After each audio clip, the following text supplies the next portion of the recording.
O Show. This is the Big O Show. This is the Big O Show.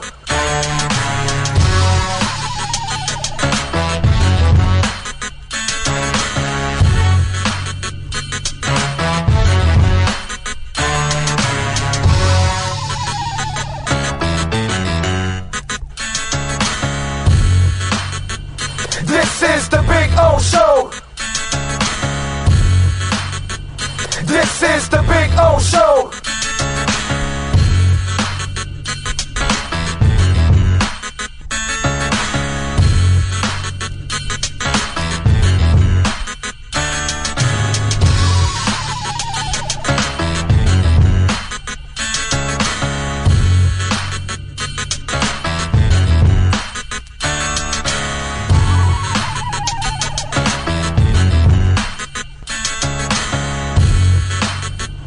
This is the Big O Show. This is the Big O Show. This is the Big O Show. This.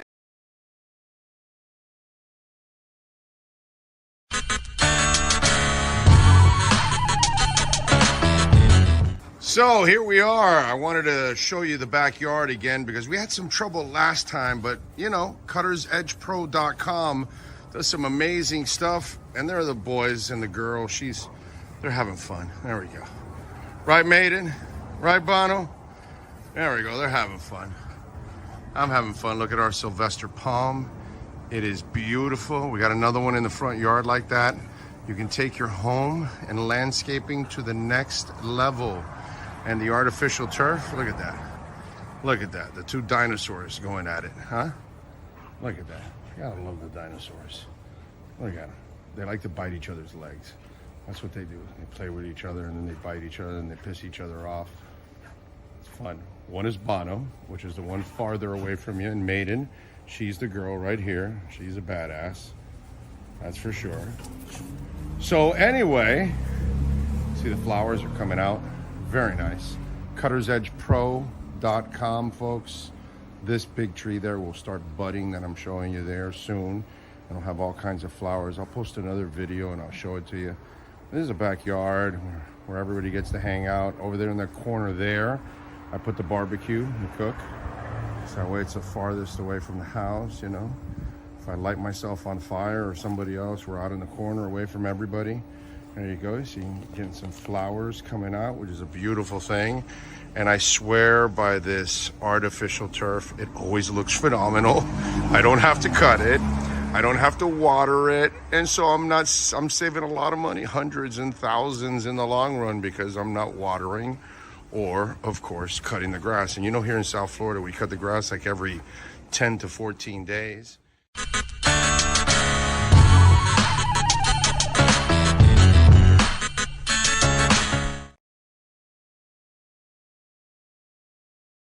If you're a Miami sports fan, then there's only one store to go to, and that's Caneswear at Miami Fanwear in Davie. They're your one-stop shop for all your inner Miami CF, Canes, Dolphins, Panthers, and Marlins merchandise. They have hats, t-shirts, game day jerseys, and so much more. Located at 2511 South University Drive in Davie, and open 24/7 online at caneswear.com or innermiamiwear.com. Call them at 954-835-5597. Caneswear, the spot where Inner Miami and all Miami sports fans shop.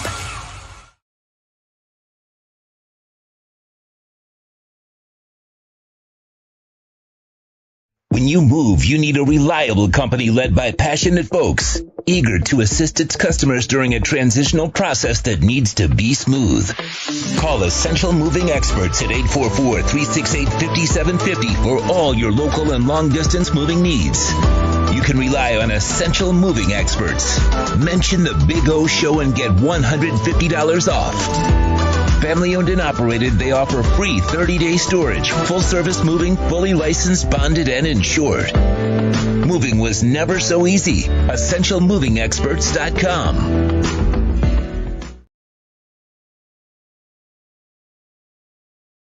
With more than 62 years of litigation experience handling insurance disputes, Welton Rayom is committed to resolving even the toughest insurance claims quickly. At Welton Rayom, they don't get paid unless you win.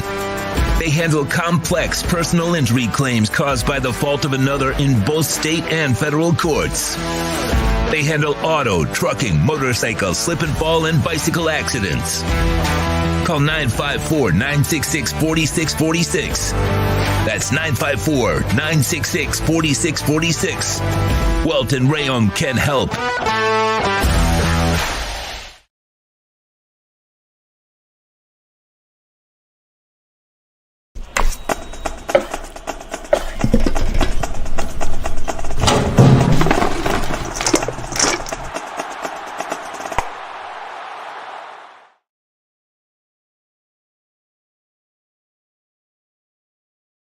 For over 16 years, EJDconstruction.com has provided South Florida residents quality craftsmanship, accurate project management, and exceptional service. That's why EJDconstruction.com is an A-rated member of Angie's List and the Better Business Bureau. When you're looking for the right custom home builder for additions or home remodeling, please call my friend Eric at 305-433-4843. That's 305-433-4843 for EJDconstruction.com.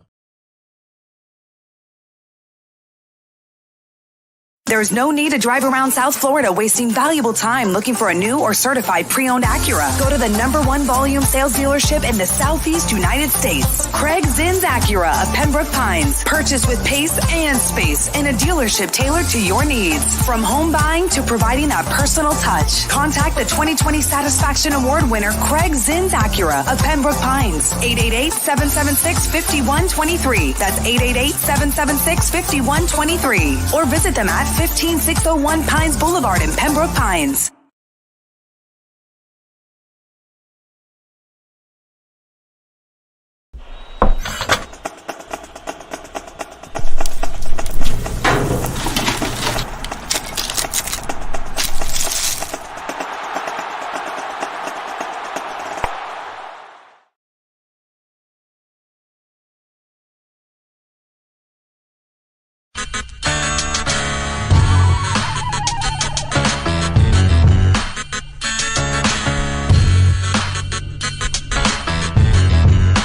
This is the Big O Show. This is the Big O Show. This is the Big O Show.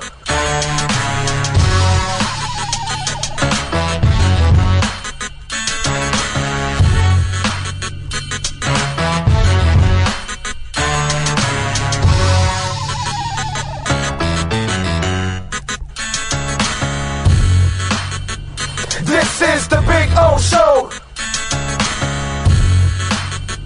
This is the Big O Show.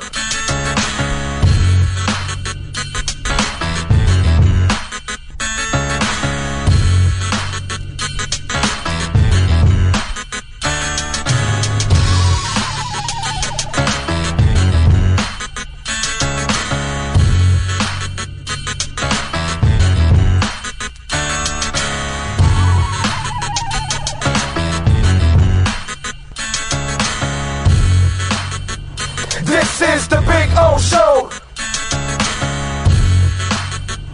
This is the Big O Show.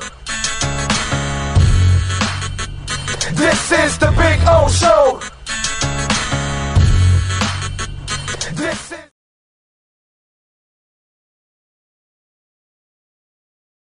If you're a Miami sports fan, then there's only one store to go to, and that's Caneswear at Miami Fanwear in Davie. They're your one-stop shop for all your inner Miami CF, Canes, Dolphins, Panthers, and Marlins merchandise. They have hats, t-shirts, game day jerseys, and so much more. Located at 2511 South University Drive in Davie, and open 24/7 online at caneswear.com or innermiamiwear.com. Call them at 954-835-5597. Caneswear, the spot where inner Miami and all Miami sports fans shop.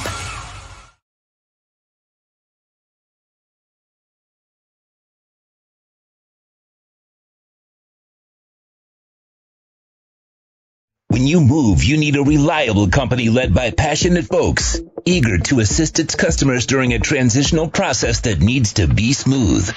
Call Essential Moving Experts at 844-368-5750 for all your local and long-distance moving needs.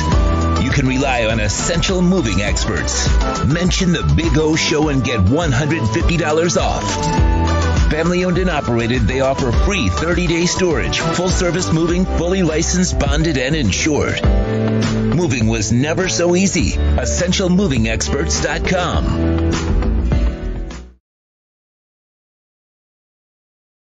For over 16 years, EJDConstruction.com has provided South Florida residents quality craftsmanship, accurate project management, and exceptional service. That's why EJDConstruction.com is an A-rated member of Angie's List and the Better Business Bureau. When you're looking for the right custom home builder for additions or home remodeling, please call my friend Eric at 305-433-4843. That's 305-433-4843 for EJDConstruction.com.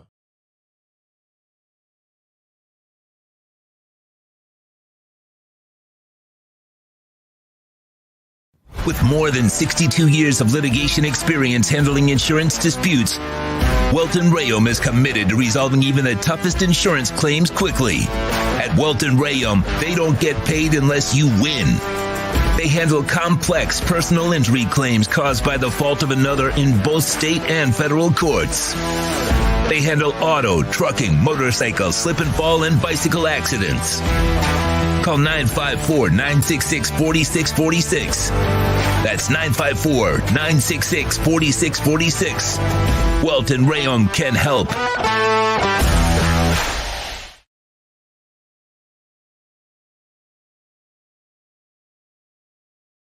There's no need to drive around South Florida wasting valuable time looking for a new or certified pre-owned Acura. Go to the #1 volume sales dealership in the Southeast United States. Craig Zinn's Acura of Pembroke Pines. Purchase with pace and space in a dealership tailored to your needs. From home buying to providing that personal touch. Contact the 2020 Satisfaction Award winner Craig Zinn's Acura of Pembroke Pines. 888-776-5123. That's 888-776-5123. Or visit them at 15601 Pines Boulevard in Pembroke Pines.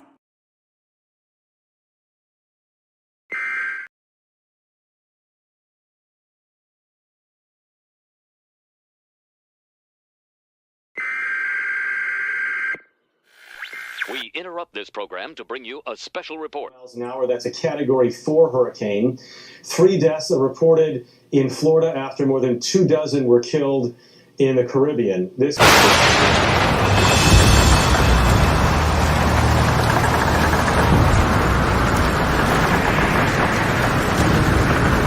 The viewpoint, statements, or beliefs expressed on the following program by the host, guests, or callers are not necessarily the opinions of FantasyXS.com, Media Group Inc., ownership, management, sponsors, or website.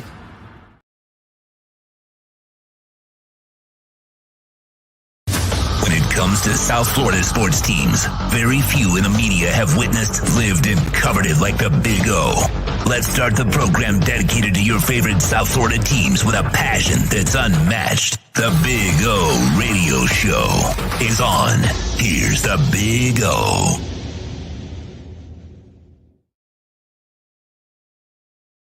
Good morning, boys and girls. Hope you all are doing well. We are ready to rock and roll from beautiful Craig Zinn's Acura of Pembroke Pines. Yes, sir. Yes, sir. Yes, sir. Yes, sir. It's a beautiful Friday. Oh, I'm a little tired, by the way, from last night. Whew, last night was, man, we got hit with like a thunderstorm up there in West Palm. They delayed the concert for like an extra hour. Lightning. It'll be the last time I go see Boy George in any concert. No, he was terrific. The band was excellent. They sounded great. Berlin was off the chain. Howard Jones just rocked it out, bro. It was a great concert. My problem is the last time I went to see Culture Club, it was part of a festival with like 8 other bands in Tampa. So I drove up with the wife and a monsoon landed on us. The entire show. So it like there were a couple bands that were taken off that because everything got so delayed, and then other things were shortened, and then they got to the Culture Club and all that, and then yesterday we got hit with another. I turned to my wife. I go, last time I go, this guy comes down here and he brings storms with him, and so but it was an excellent concert last night. It was fun, a lot of fun last night. If you went last night, you know what I'm talking about. It was good. It was good. And then I had that long ass drive from Southern Boulevard all the way down to Bird Road, bro. That's a long ass drive, man. And then you know what? You know what I don't have in my house that I would like? Do you have this where you can like control your AC from like your phone and turn it on if you want? Funny thing is, we did, and then we went on vacation. Actually, it was right before we went to Vegas Summer League last year. Okay. We went away, and apparently we thought we were changing it from our phone, but the battery or something had gone off on the smart thing. So when I got in the house, it was like 95 degrees. It was burning up because we thought we were controlling it, and it was. Whew. Yeah, dude. So it wasn't 95, but it was like 83, I think it was, or something, 84. I get yelled at and because so you turn, like, I open the door and I run upstairs to turn on the air. That's the first thing I do to start cooling down the house, bro. But it takes an hour to cool down the house. Yeah, I keep my air at 70. Well, and that's we keep what my it at wife 73. Said. That's what my wife said. But I lowered to 71 because I want to be. I could keep it colder, but everybody else walks around with jackets and coats and. Oh, we sleep at 68. Yeah, see, I wish I could get that. 60. But I'll go with 71, 72 all the time. Huh. Then so. Well, you room with me on the road. I like to crank that bitch up to sleep. For sleeping, I like sleeping. Then afterwards, yeah, no, I can't. No, no. That's your territory, not mine. But yeah, that's what my wife said. We got to leave it on 75 or something, so that way it turns on and off while we're gone, because it is so hot and sticky that it's like, damn, dude. It's like, holy crap. Yeah. And so then that delays you to go to sleep because the house doesn't cool down. So, and me, I've got bags like Benicio del Toro as it is. So just add to, less sleep. So it just piles onto my Samsonites under my eyes. You know what I mean? Could never get rid of those damn things. So we went on vacation this last time. We went away, and then so we had somebody watching the dogs, and they came in and saw that our AC was at like 71, 72. So they put up to 75 to thinking that, they went on. Right. But yeah, but okay. It's all good. All good. I can go to 75 too, but like you said, 75 is comfortable. Yeah, when it gets up to that like 80 mark and there's no air turning on and off, and then it's just stale when you walk in. Yeah. Especially with the heat these days. Yeah, that's not good. I think the Honeywell ACs can do that with the phone. Says Karoon. Yeah. I definitely got to. I got to hook that up in the. Maybe there's an AC company up there that wants to, step up and join the platform there, and help me out. Emilio says, I met a friend of the family, Billy Milner, offensive tackle, drafted by the Dolphins, 25th overall, first round, 95. Met him, and he was so cool to hear Marino's stories with him. Do you recall if he was good? No, he wasn't. Billy Milner and Andrew Green were both drafted together by the Miami Dolphins. I believe, you can look it up for me, first and second round, actually. Billy Milner, when I met Billy Milner and I walked into the locker room, to meet Billy Milner. When I was done talking with him, I turned to a fellow reporter and I said, I want Billy Milner to run my financial portfolio. Okay? That's my long-lasting 30-plus year impression of Billy Milner. Smart dude. Smart. I have no idea what he's doing. But I bet you he's successful, okay? Because he was too smart to be a failure. I don't know about Andrew Green. I have no idea. I have no idea if Andrew Green is the richest man in the world or he's, selling ice creams on the corner. I have no idea. But I can guarantee you Billy Milner is a badass mofo in business or something like that. Something. That was a smart dude. That was a dude that I was like, he wasn't a very good player. But he was a guy that you're like, he'll be fine. One of those guys. Like, he'll be fine. Oh, that guy will be fine. That dude, he's too smart. So I don't know what he's doing, Emilio. Maybe you can tell me. He lives in Sunrise. But what was that? Andrew Green's second round, right? Okay, see. I have a decent memory. And what was that? He was in the CFL? Yeah, he went to the CFL? Okay. Billy Milner, what, Oklahoma? Billy Milner? Yeah, Yeah, Milner was. I was talking Green. I'm sorry. No, I know you were talking Okay. Green. And Andrew Green, Arkansas? Indiana. I knew there was like that red. And so, yeah, okay. He went on to do pretty good. He won the CFL's Most Outstanding Offensive Lineman Award. Okay, good for him. He made the All-Star 3 times, Good. the West All-Star 4 times, Okay. and he was the 2000 DeMarco Beckett Memorial Trophy winner in 2000 and 2003. Yeah. So, Okay. Might not have made it, but he went in. Well, he made it in the CFL, That's bro. what you talked about. That's what you talked about, right? What was that? The NFL said you're not good enough. What'd he do? Keep your dream alive, There you baby. And he went to the CFL. God bless him. He has more balls and more courage than Colin Kaepernick, who's the con artist, than we'll ever have. So yeah, so that was my recollections of Billy Milner. Never impressed with him as a player, but incredibly impressed as a person. So that I could tell you. So I don't know. I'd say he was notable. I'd say he was most notable for bringing in Troy Drayton via trade. Are you? Oh yeah. On the trade, yes, he was part of the trade. Yes, he was. Yes. That was a hell of a trade by Jimmy, by the way, because he got something for nothing, basically. Because Troy was obviously a very good player for the Dolphins. Let's see. I mean, he did bring us Troy Drayton. He suffered season-ending neck injury third season. I know Billy Milner was traded to the Rams by Jimmy, then got hurt. That was the end of his career. Emilio says he's a very smart guy. Didn't get to ask him what he does for a living. Yeah. See, he came off smart, right? Exactly. Like the second you meet Billy Milner, you're like, wow, this guy's way smarter than I am. It's just like that's what I walked away with. Like, damn, dude, does this guy really want to play football? Is he not supposed to be like president or CEO of a company or running some kind of an investment firm or that's just the impression I got from Billy Milner, man.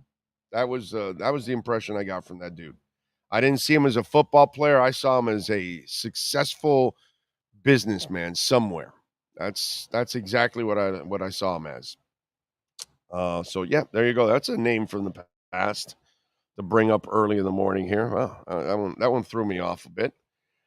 Heat last night defeat the Bucks 91-72. You see our boy Sean Jamal Cain, baby, and of course my fellow Orlando Robinson did a nice job too.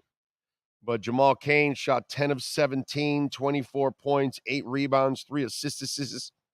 Orlando Robinson shot 8 of 17, but 0 of 5 from three-point range. Still had 25 points, 8 rebounds, 4 assists, and 2 steals. Jamari Booyah! It's really Booyah, but 9 points, 10 assists, only 2 turnovers for Jamari. Nice job. That's what he had to work on. He had too many turnovers in his other games. That dude had 2 blocks yesterday. I haven't watched the game. I'm going to watch it tonight. When I'm relaxing, I'll watch a little Marlins and Orioles. I'll watch the Heat and the Nuggets, and then I'll cruise through the Heat and the Bucks too. The good thing about those summer league games, you can fast forward through all the commercials, some of the breaks. I fast forward through all the free throws. I don't yeah. watch the Yeah. free throws. I just see what the number is, and then when I fast forward, I see is there 1 or 2 points on it? Okay, Okay, they one or made two. them. Yeah, it's like I don't really give a shit. I don't need you to see your form at the moment for your free throws. So I just speed through all that. I'm going grocery shopping after this. Oh, really? Yeah. Why? Well, something got you hungry? No, I'm gonna see if I can run the Messi. Apparently, he's going to Publix. Oh yeah, and that Messi. Everybody wanted to make it a meme. Yeah. Just that Messi's at Publix. We're making a meme, And there was one dude like I'm thinking in the dairy section that took a picture with him. Actually, I thought it was weird. Like he's on that one. I saw a picture this morning. He's in an aisle, and it's just him and his family. I'm like, are they blocked? Did they block everybody else off so you get that good picture, or is everybody just not? He's gonna be able to have more of a life here than he would. Yeah, he could never do that in Argentina, bro. No. Well, I was like the that one meme would close down. Yeah, the one meme. I was like, what he's thinking is, wait, I just signed for all this money and I'm doing my own groceries. Yeah, that's probably what he's thinking at Publix. Although he's also thinking, wow, I can Lucky Charms. He had the Lucky Charms in the thing. Yeah, buddy. Although he's also thinking, well, I can live a little bit more of a life here. You know what I mean? You can tell he looked just more relaxed a little bit to me. Look, yeah, man. Like, hey, and he was taking the pictures. He was being polite, doing the pictures with everybody. Yeah. I from what I hear, he's not a jerk. No, like it's kind of sucked to be like the wife and the kids, right? You're just kind of like just standing there, like, all right, Dad, let's go. No one comes up, and he's not going to say no. Your dad / husband is like one of the 10 most famous people in the entire world. The entire world, like you realize also, that, right? They're used to what you're talking about in Argentina. That guy is known everywhere. Okay? It doesn't matter if you're in Africa, in Canada, in Singapore, in Russia, Indonesia, Saudi Arabia. Don't matter where you're at. San Diego, Miami, New York. He's going to be known everywhere. It's people like him just don't exist. There aren't that many that are like that famous worldwide. He is Tom Cruise like. You know what I'm saying? That it's just, that's what it is. It's a mega star. Nobody we've ever had in this town comes close. Only Pele. That's the only guy, and he went to the Cosmos, not here. But that's the only other guy. No American player comes even close to this guy, dude. Not even close. It's just ridiculous because this is the sport of the world. This is the sport everyone plays. So every child that plays this game wants to be Messi, wants to be Cristiano Ronaldo, wants to be Pelé, wants to be Maradona without the cocaine. They all want to be that. You know what I'm saying? So yeah, it's crazy, but he'll be able to live a half decent life here, and enjoy it. Unless the paparazzi and everybody else moves here to just follow him around, which they'll be able to do that. And he already stained that Publix now. That's it. So, because now they're going, okay, he must live somewhere close. So now we're in the area. Now we know what area we got to like kind of, cruise around and all that kind of stuff. The tickets for Messi for Sunday is on sale. Okay. Are you buying any? Yeah, I have no interest in going. Yeah, bro, it's free on Apple. I'm gonna watch. I mean, I have Apple anyways. I pay for the subscription for the year because I love Inter Miami no matter what. I always love my local soccer teams, huh? It's gonna be a circus down there. Oh God, I don't even want to be there. Not because they're doing it in a different. She said they're doing it in a neutral area, neutral site. Doesn't matter. But I mean, I was thinking they're doing it in that media room that you had. I was like, there's no way. Yeah, it's just no way you're doing anything. Yeah. I have no interest being there at all. None. Yeah. Whatsoever. Watch it on Apple TV or the app or wherever. None whatsoever, dude. I'm fine watching it on television. I've covered enough shit in my life, dude. I'm not that much in a hurry to have to cover everything that's out there. It's not I'm not a newbie to this business already. And I know it's messy and all that, but the guy doesn't even speak English anyway. So it's not like I'm going to get some kind of an interview or anything like that. And I'm not doing the translation bullshit. That stuff doesn't fly on my show. I've never. I think I tried that once, 20 years ago or something, for I forgot what athlete it was. It was a big athlete. Who was it that I did it for? And I said I would never do it again. Oh, let's give it a chance. This and I tried it, and I was like, yeah, I'm never doing that again. So, it's not like you're going to get anything. Whatever is there, you can see it on television, and then we all can talk about it and all that. In the end, we want to see the guy perform. You know what I'm saying? That's what he needs to do. Go out there and kick some ass. But listen, for those of you that want to enjoy it, go experience it. God bless you, man. Go do it. NorCal's in the house. Says, good morning, Big O, Sean, and the chat boarders. Happy birthday to my brother, Finlaw Scott Howe, Atlanta Dolphin Club. Scotty's a good dude. Happy birthday, Scotty. Have a great day, my brother. Have a perfect day. Frankie Fresco says, Big O, did you hear what Wemby said about the NBA? He will eat his words in the regular season. No, I didn't hear what he said. I have no idea. You're going to have to send me the link or something or find the story for me there, Sean. Scotty, hey, Thaler. Happy Friday. Time to hoist a few whiskeys and whip out the old hog. Canes got the 5-star wide receiver yesterday after they go 11-2. 5 stars will be begging to play for Mario. Steve Staffy for MVP. There we go. I see Eddie Lepp in the house. Omar Lopez. Rosendo says, keep your head up. Keep going. Stay safe and have fun. Hope your week went well and you get to relax this weekend. Well, I know my weekend is better. Just knowing where the crypto market is going now. Woo, doggy. Woo, release the hounds. Things are about to get out of control. And by the way, those of you that have been strong with me and have, we got in and we bought the dips, and now we are enjoying the fruits of our cojones because we hung in there. Congratulations to you, man. Congratulations. Things are about to get really, really rosy for you all. Because this is going to be the next 6 months will be better than what you've gone through in the last 20. And then I think 2024 is going to be just, it's the grand plan. That's all I can tell you. The grand plan from the scammers at the top there. Because, they got to set themselves up for an election year. So this is an election set up perfectly for Republicans to win. And if they go and put the orange man out there, they will lose once again and be stupid.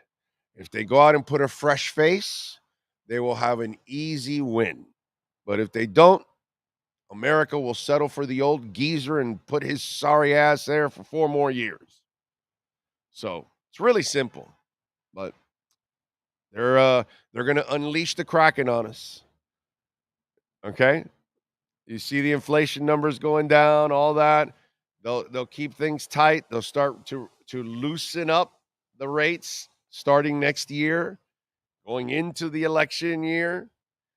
And then they'll start to print out a little more money, and then everybody will be really happy. The markets will be exploding, and they'll be suckered, and they'll vote the old geezer in.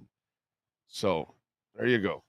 So it's really interesting how you see, like, it's obvious what they're doing, and a lot of people don't see what they're doing. And it's crazy, man. It really is crazy. So I just hope my guy has a chance, and I hope the Republicans give him a shot, and Vivek Ramaswamy.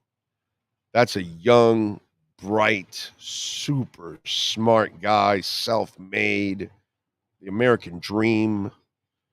Family came here with nothing. Kid was born here, builds all kinds of businesses. Yeah, that's the kind of guy. That's the kind of. By the way, he wants to bring the dollar back to gold. Did you hear about that with Vivek? Instead of continuing to print money, bring it back to to gold. I like that. I like that. Let's see, what else do we have going on? So enjoy the crypto market. And the stock market, by the way, is also good if you invested in Coinbase. Oh my God. Went up like 20%. Where we got the market at right now? Where are we at? Dow is up 163 points. S&P's up 13.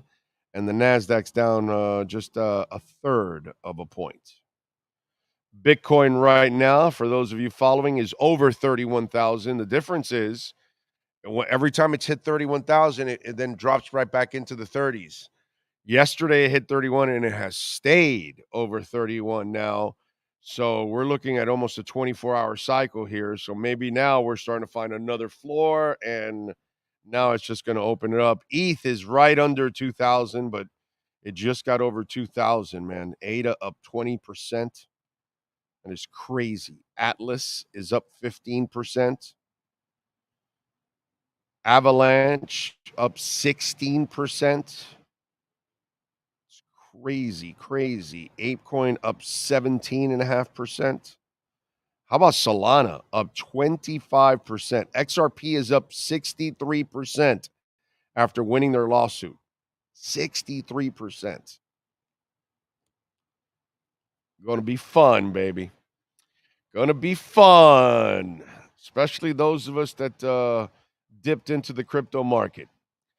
Dizzy says, Big O, I'm looking forward to the O's Marlins this weekend. I'm an O's fan here in Maryland, but have big respect for the Marlins.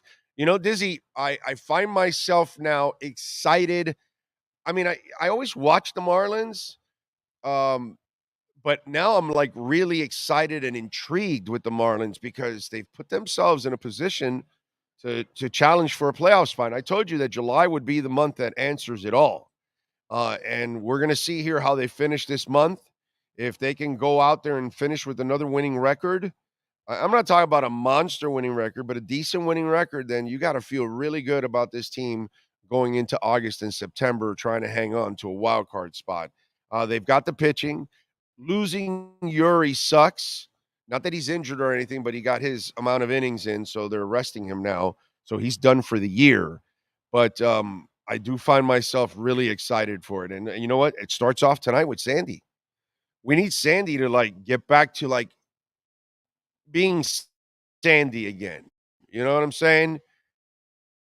He's only flashed very little of the Sandy we've been spoiled with the last couple of years. He needs to get back to being that nasty ass ace that they've had because they kind of lost their ace now. You know what I'm saying? So yeah, I'm with you all the way, Dizzy. I'm very intrigued with the Marlins tonight. Looking forward to it also. Let's see. Cam Whitmore had 8 steals last night with 26 points. The Heat should have drafted the kid. Well, we'll see if he's the bomb, but apparently something people didn't like about him. So I'm going to trust the Heat on the character side. It wasn't about talent. There must have been something there that they didn't like. So he should be motivated because he dropped a lot. Happy Friday, says Michael Lehman. Crypto and stock portfolio looking good lately. And this is just a start on the crypto side. This is just a start. Brooklyn Rob, iron hands on crypto. I kept accumulating through all the BS, now sitting pretty. Yep. If you did that, okay, let me explain something. If you truly, and I believe you, Brooklyn Rob, because I know you and I hung out with you. So, but for anybody in general, I just want you to know, because I'm with a buddy of mine last night, and he made the grave mistake of he got in 2 years ago when it was kind of at a high. And then when it dropped, he never bought again. So he's miles away from making any money. He has to wait into 2024 to start getting into the green. People like Brooklyn Rob, people like Lisa Rose, that is I saw her on the board, and I know Lisa personally, and I know she bought all the dips. and she got Bitcoin. She and I were like celebrating when Bitcoin was at 16.5 and 7. The world is panicking. People like Brooklyn Rob and Lisa and myself that get it, we're the ones celebrating because we know it's going to be up in the heavens eventually. So while people are complaining or panicking that it goes down, as Brooklyn Rob put it, the iron hands, the ones that have the guts and they hang in there, they're the ones that keep accumulating, and they don't listen to the FUD because they know the idiots on CNN and MSNBC don't know anything about crypto. They know the fools on Fox are completely stupid about crypto, right? So they understand that. And we've explained it on the show that the people that talk to you about crypto on ABC or on Time Magazine or Newsweek or what, they don't know anything because they don't invest in it. Less than 5% of the world is involved in it. So those of us with iron hands, the lows of this market were actually through October and December.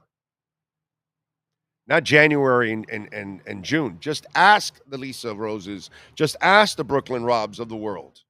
They'll tell you those were the lows, actually. Those last 3 months of last year. This year, remember we had the pump in January, and then it kind of tailed off, and now we got. But really, those of us with iron hands, before the year started, that's where we made our money. And so my point is, Brooklyn Rob, you know why he says he's sitting pretty? Because he's probably already in the green. I'm already in the green. And the bull run's just about to start now. We're like in the cusp of turning up like this before we go completely parabolic.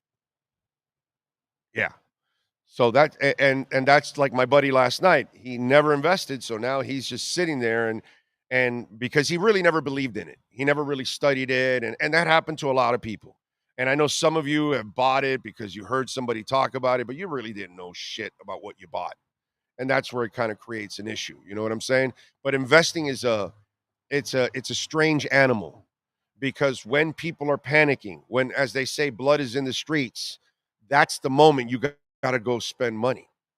The moment that everybody is scared to spend because the people that are all scared are the people that don't know anything about investing. The people that don't know anything about investing say they wait for Bitcoin at 50,000. When it's down at 16,500 and people telling you that it's going to go down to 8,000 or 10 or 5, and you buy that bull crap and you don't buy anything. But then when it's at 50, then you think it's a good idea to get in. And it's like, okay, sure, it might be a decent investment, but you could have had a hell of a lot more profits if you're like Brooklyn Rob and Lisa that probably got Bitcoin at 16.5. So when it's at 50, they've tripled their money. You understand? And that's how this game is played. When Coinbase and SEC was going after them and their stock plummeted, that's exactly when you buy it. But if you bought into the FUD that people were selling you about crypto and everything else, you got stupid because you listened to the idiots that don't know anything about it. And crypto, Web3, the blockchain, I've been telling you for over 2 years now. It's the internet, it's email, it's a beeper, it's a cell phone, it's going to the moon, it's the planes. It doesn't matter what it is that we've had in life that we all laughed at. Oh, electricity. Oh, yeah, you're going to do it with a key. And then now it's lighting your home. Oh, the internet. Yeah, that's a joke. Oh, yeah, well, now you live on the internet. Oh, email. Nobody will ever use it. I don't need that. I have stamps and envelopes. Yeah, how many stamps and envelopes you doing now compared to email? Everything changes. Everything evolves. It's just intimidating when it happens. And that's what crypto and blockchain and Web3 are. They're just intimidating. And then plenty are in denial. That's all. So there you go. All right, let's do it. Marcel Louis-Jacques is ready to rock. All rise, football fans. As the Welton Rayon Miami Dolphins report with Marcel Louis-Jacques is in session. Welton Rayom has more than 62 years of litigation experience handling insurance disputes. They are committed to resolving even the toughest insurance claims quickly. Call them for a free consultation. 954-966-4646. Here's Miami Dolphins insider Marcel Louis-Jacques.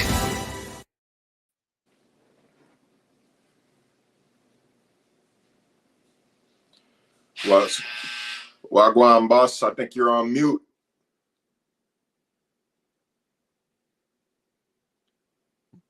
Hold on. There it is. I just heard you.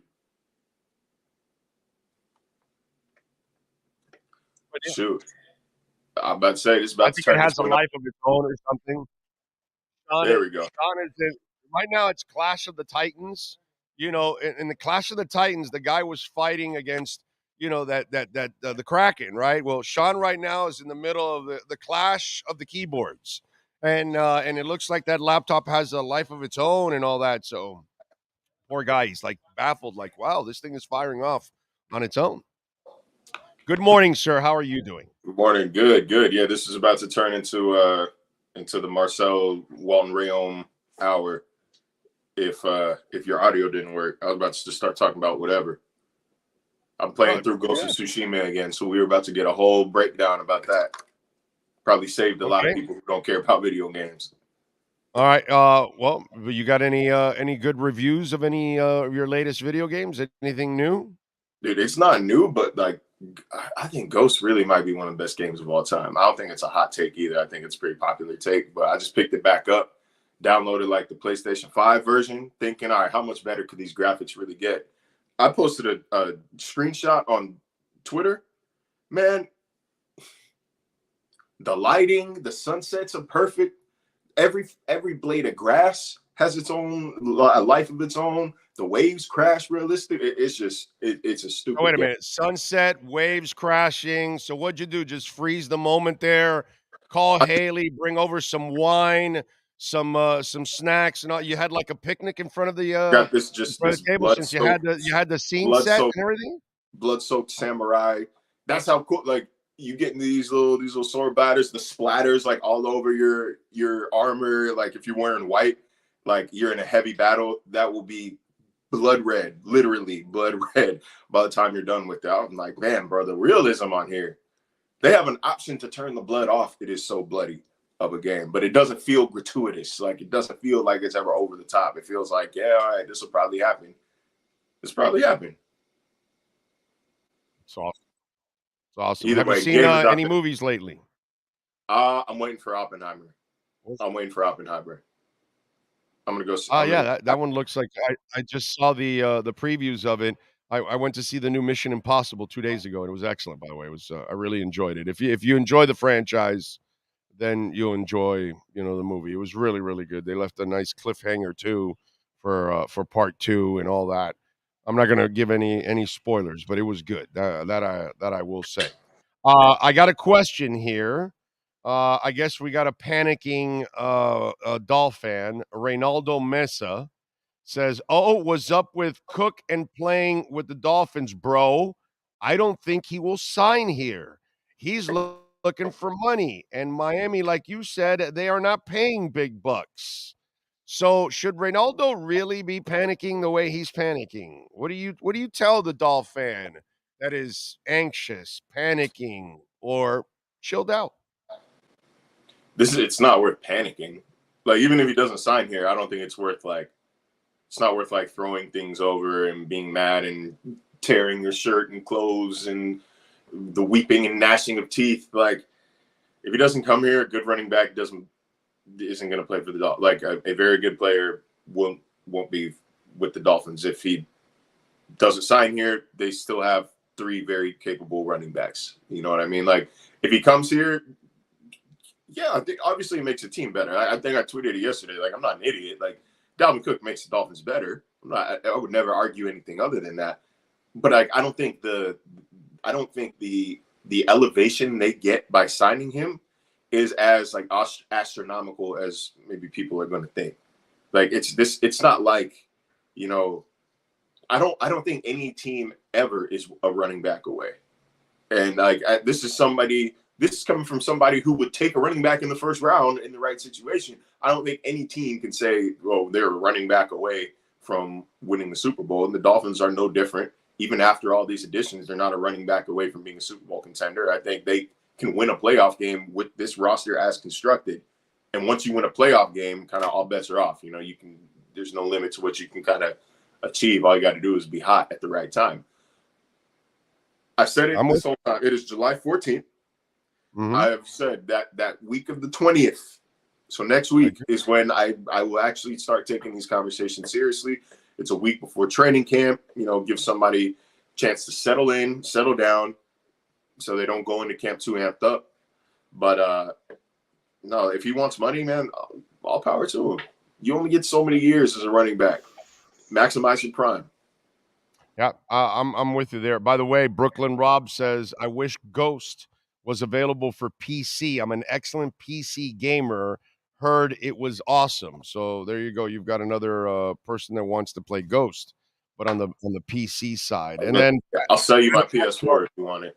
You can get Pat in Asheville is asking Marcel's lanyard today's podcast.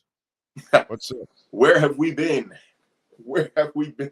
It's so funny because like I told myself every year since like 2017, save the lanyards, like want to make a collage, this and that. I think I went to Dabo Sweeney's house when I was covering Clemson, and even he has all his lanyards and passes saved. So I was like, Dabo's doing it, like I should as well. And but I just always forgot. I would always throw them away. I'd leave them in the hotel room. I would do this and that. So all of them that you see behind me, this is really like for the most part, this is since I've been in Miami. Like this isn't even all of them. I got lanyards for years. Man, except I think where is it? I'm with you. I have a box. This is old. This is my oldest one right here. This was from college.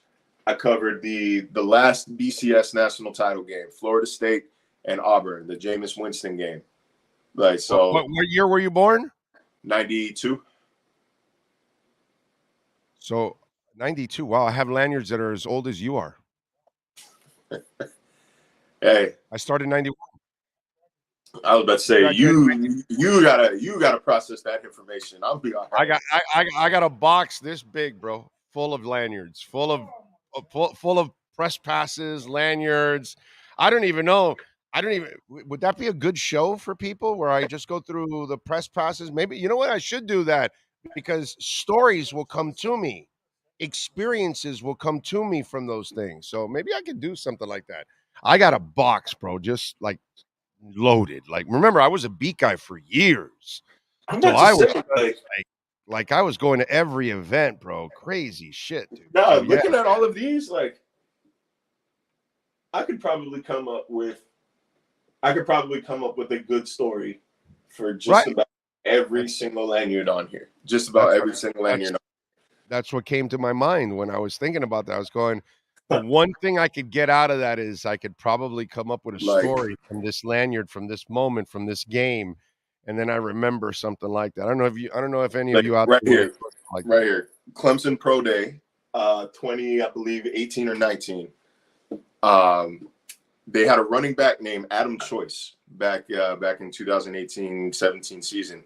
He was like a not third down. He was like a short yardage goal line plotting type of back, you know, like his longest carry was maybe 20 yards. Like he was not a burner, whatever at all. 5'10", 230 pounds. Right. Mm-hmm. And so one of the blogs, like, you know how like college teams always have these like forum blogs that follow them. They're always super fan heavy and like not objective at all. And so like this, one of these super fan little blogs was trying to hand time the 40-yard dash. And one of the guys goes, all right, I got a 4.26 for Adam Choice. Will, what the fuck did you just say? A 4.26 for Adam Choice. Right. The 200, that would be like clocking Alec Ingold at a 4.26. Like, respect to Adam Ingold. You're not running no 4.2, 4.3. And he said it with just a straight face. It wasn't a joke. It wasn't like this man legitimately just was like, yep, I got 4.26. We're like, okay. we don't pay attention to whatever they are. I forget the name. TCI, I think it was I don't even remember what they were called at this point. Like, I tuned them out so hard after that in one moment. But yeah, man, like, that's Chris Johnson numbers right there, bro. 426. 4-2. I bet you I could probably text. I'm still in a group chat with a couple of my friends from that beat. I could probably text them right now and ask them, do you remember Adam Choice's 40 time? And everybody's gonna stop what they're doing and laugh. Like, it was, I forgot about that. I gotta spend some more time looking at these, man. Like, that's a good these are nostalgic moments in my career that I want to appreciate. Yeah, that there's no doubt, because that's what I was just thinking about with all my credentials. It's like, I could that'll probably bring up some stuff that I remember from one thing or another, and it's obviously 30 something years of doing it. So yeah, there's a lot of stories there to be told. All right, when we look at the Dalvin Cook situation, you got Josh Jacobs that if he doesn't get a deal by Monday, he's not signing, and he's got to settle for a 1-year deal after that. Saquon Barkley also has got a deadline. What do you think happens with these situations? Because there's a lot of the same going on. See, Aaron Jones understood his situation and took the pay cut.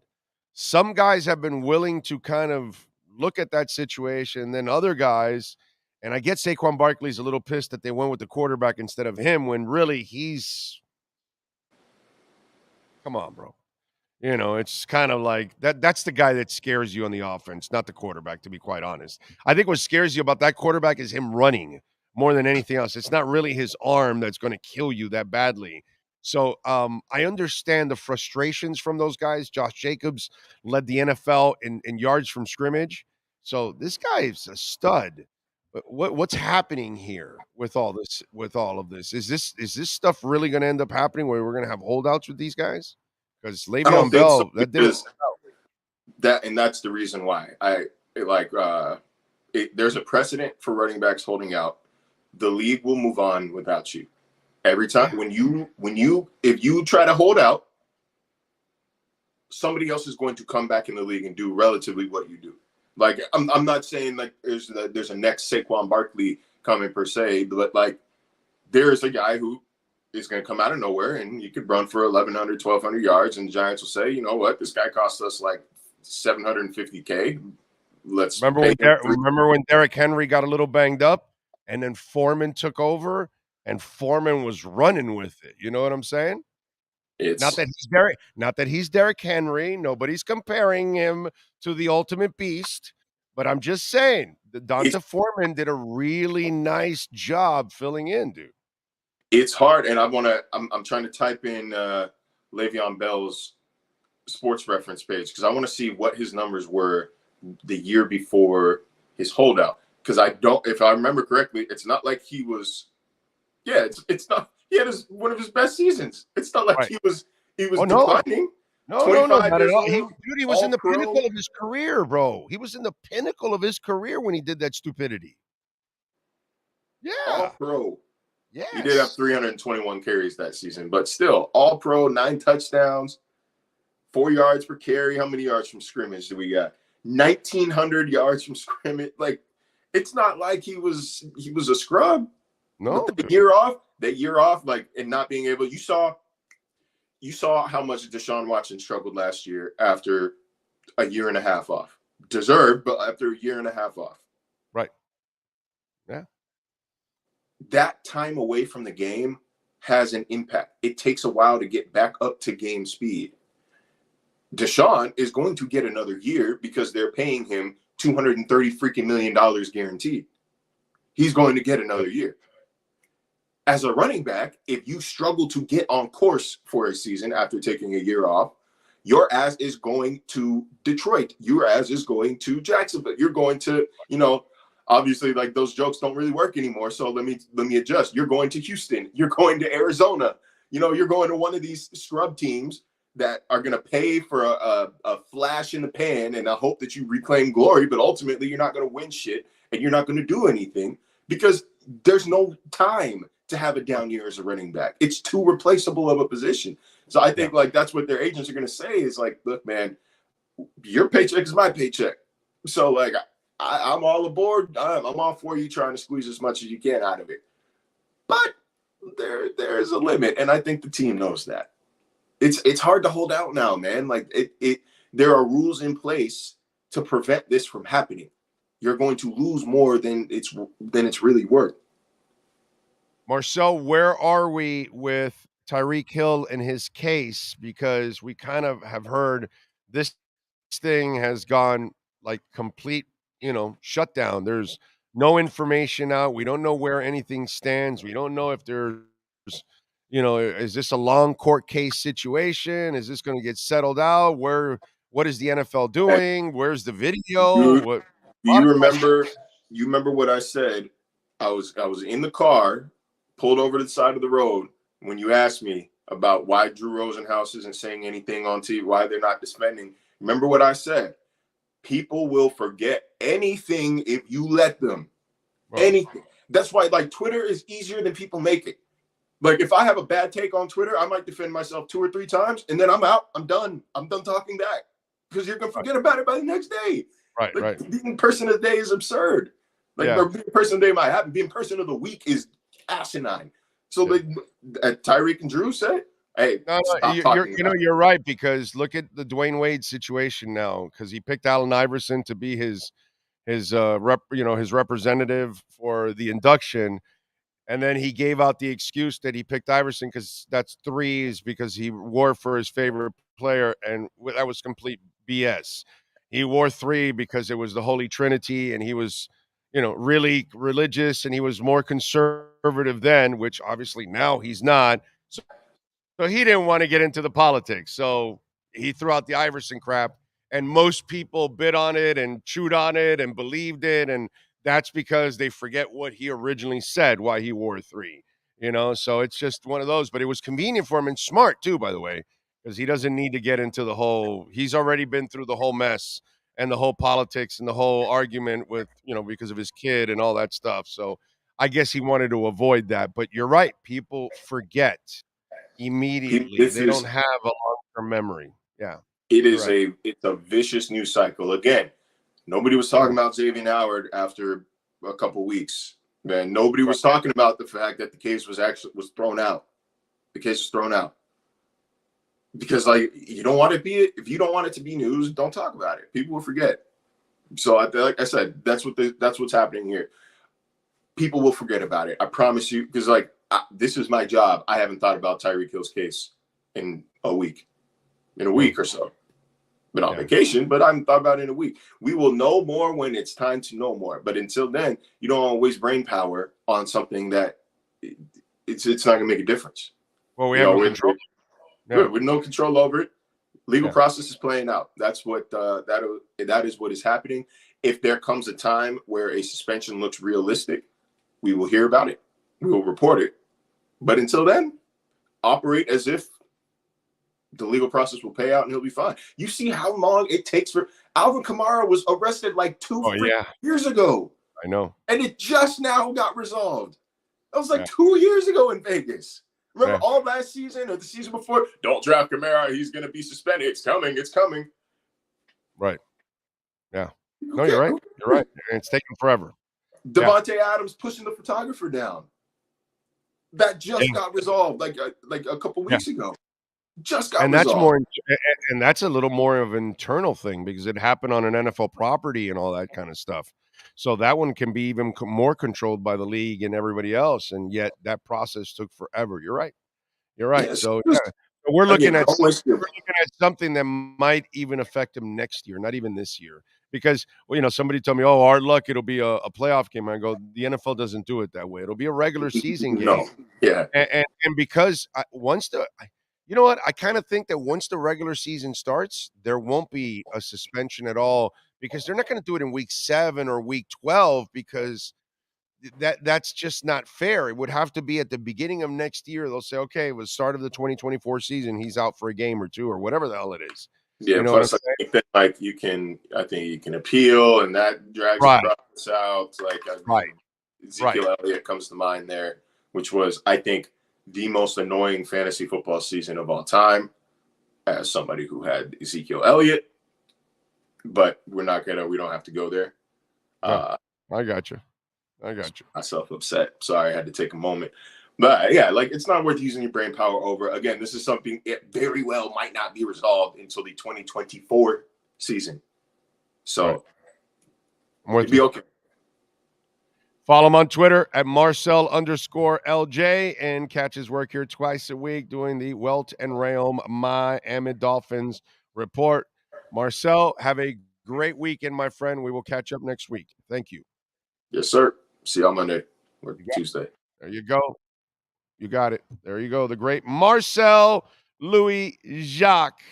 And don't forget to call my friends at Welt and Realm. They are in Hollywood. They can help you in so many different ways.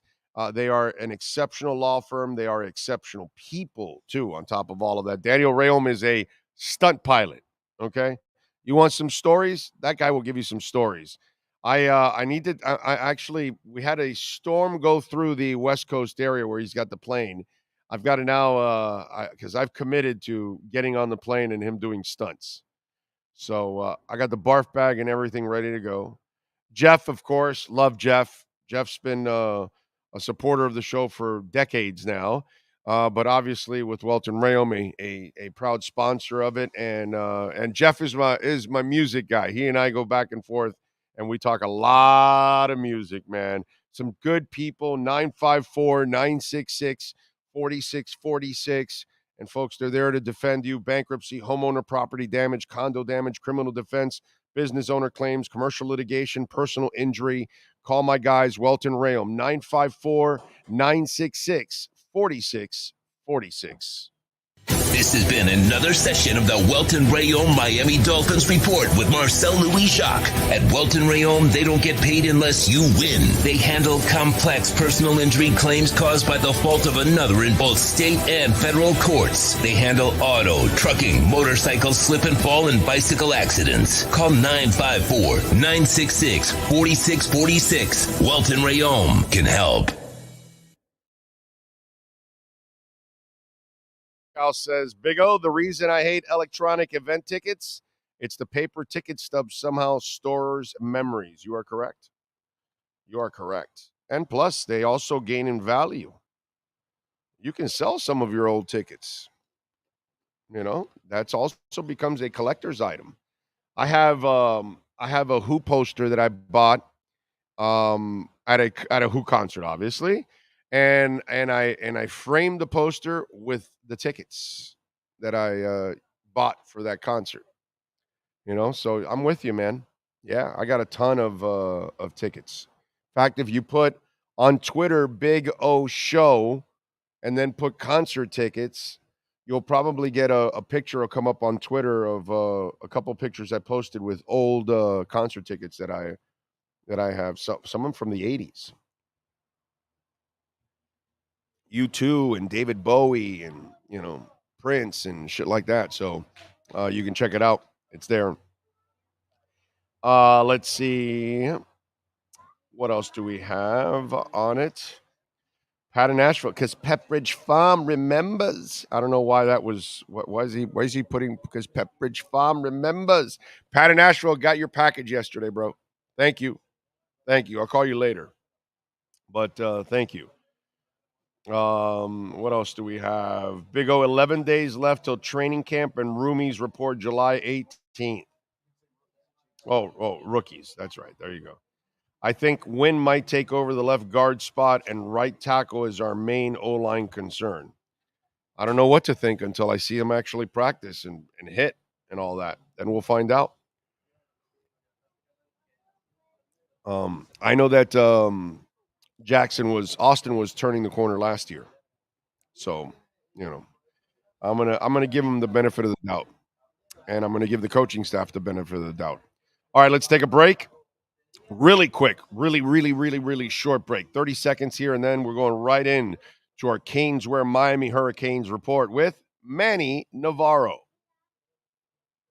If you're a Miami sports fan, then there's only one store to go to, and that's Caneswear at Miami Fanwear in Davie. They're your one-stop shop for all your inner Miami CF, Canes, Dolphins, Panthers, and Marlins merchandise. They have hats, t-shirts, game day jerseys, and so much more. Located at 2511 South University Drive in Davie, and open 24/7 online at caneswear.com or innermiamiwear.com. Call them at 954-835-5597. Caneswear, the spot where inner Miami and all Miami sports fans shop.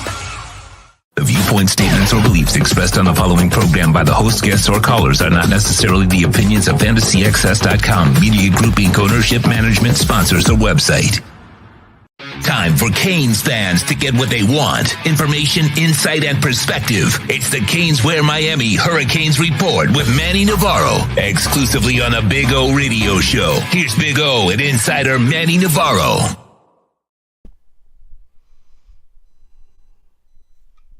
Legend that is Manny Navarro. How you feeling, baby? You feeling good? Feeling great. Oh, how are you? Very good, very good. We got some Canes fans to kind of relax a little bit since they landed a 5-star yesterday. Since, you know, if you're not a 4 or 5-star, that's it. Your coach sucks. You can't recruit. You can't do anything. Not like, you know.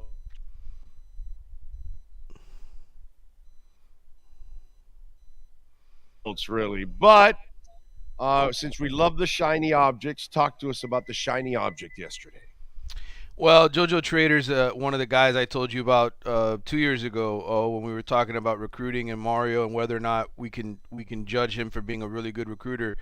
This was one of the 2 local guys I identified because when you look at Miami's recent past, right, of all the elite wide receivers in South Florida who have left town to go play for Alabama or Ohio State or other places, this was the guy I said, this was one of the 2 guys I said they had to get. The other one was Jeremiah Smith. Jeremiah Smith, of course, committed to Ohio State. And JoJo last night decided to pull the trigger and commit to Miami. And you know, he's a guy, you remember Ryan Mack at the University of Miami. He was a linebacker back when Nate Webster and Dan Morgan and those years on, man, Miami was on probation. I'm old. I remember Rod Mack. Come on, bro. I'm old. Well, Rod, you know, he's been the youth football coach for the Miami Gardens Ravens for 8 years. And so he coached all of these kids to multiple sort of youth football national championships because you don't just win your area, you win the state, and then you go and you play the national championships.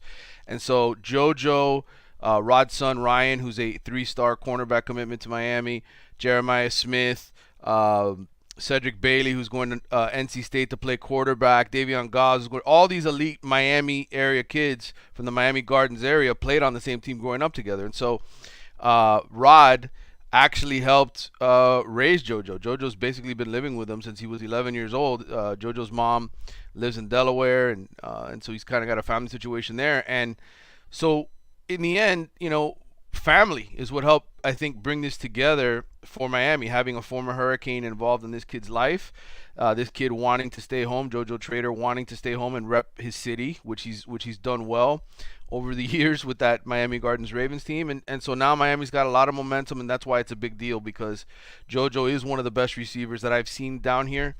I remember watching him for the first time when he was at Miami Central as a sophomore. He had a pick 6 that was like for 100 yards in the state championship game, and then caught 2 touchdown passes. Like it was, and he was only 15 years old, doing this kind of stuff. So I think he's a really special talent, and it's a great pickup for Mario.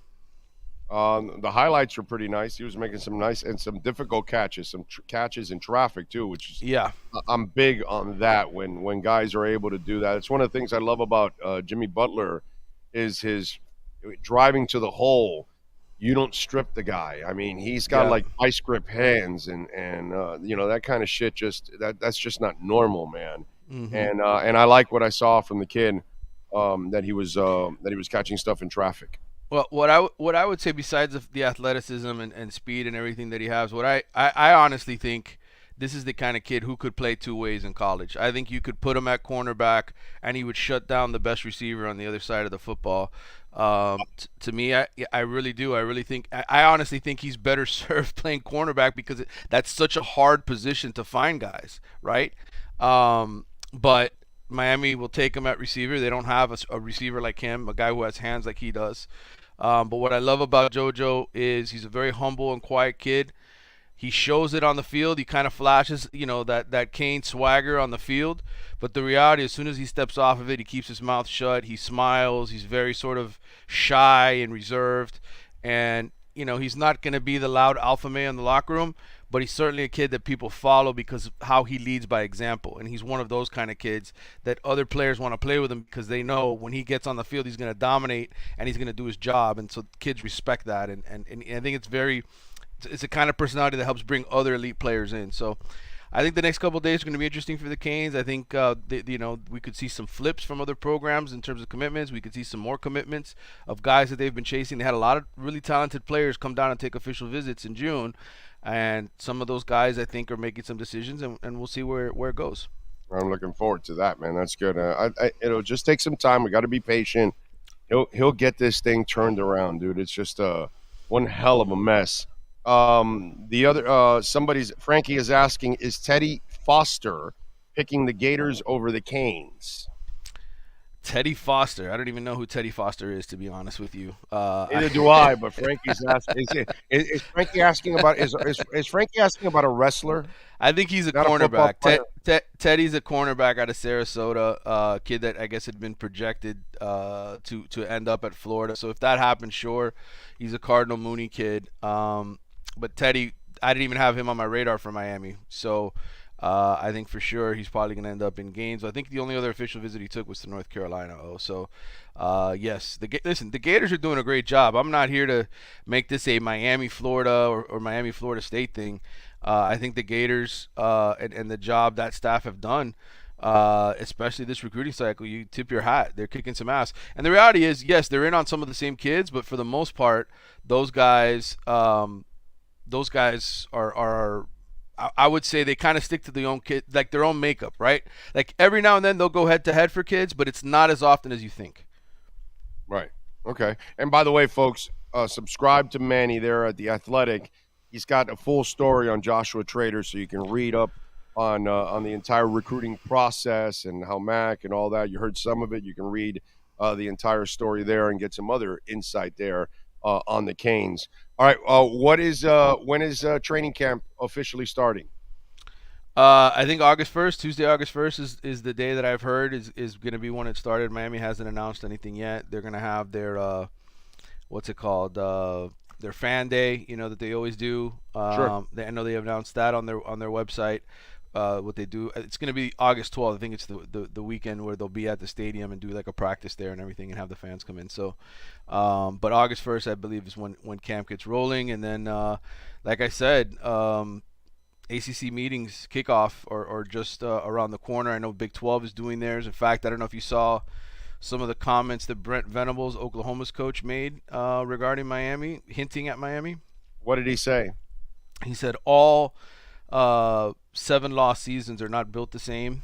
He said that they didn't lose to Middle Tennessee State and to Florida State 45-3. Again, this is all comedy for me because Venables is trying to recruit against Miami to get David Stone, who's one of the 5-star defensive linemen.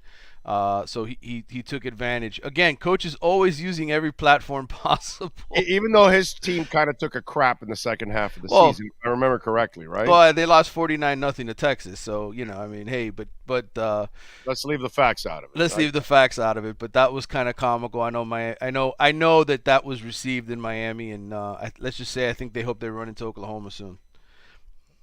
This is kind of what you this is what you have to live with after that season. This is kind of what you have to live with, unfortunately. Right. But I still believe in Mario. I've always believed in Mario. I won't shy away from the fact that last season was a disgrace. I mean, there's no way around it. I'm sure Mario is thoroughly embarrassed with what happened, last year because I don't think he wants to be. I never saw that bad at FIU, bro. Right. When he was there. You know what I'm saying? So, I know that a prideful dude like that, brother, he must be God, it must have eaten at him all off season and motivated him more for this season. Knowing the way Mario is, that guy must be just going crazy to make sure that shit doesn't happen again. And that's why he had to make all these changes. Yeah, he basically went back to the offenses and defenses that worked when, I wouldn't say worked, but they certainly were doing better than what he went with a year ago, right? It's very familiar to the players that are here.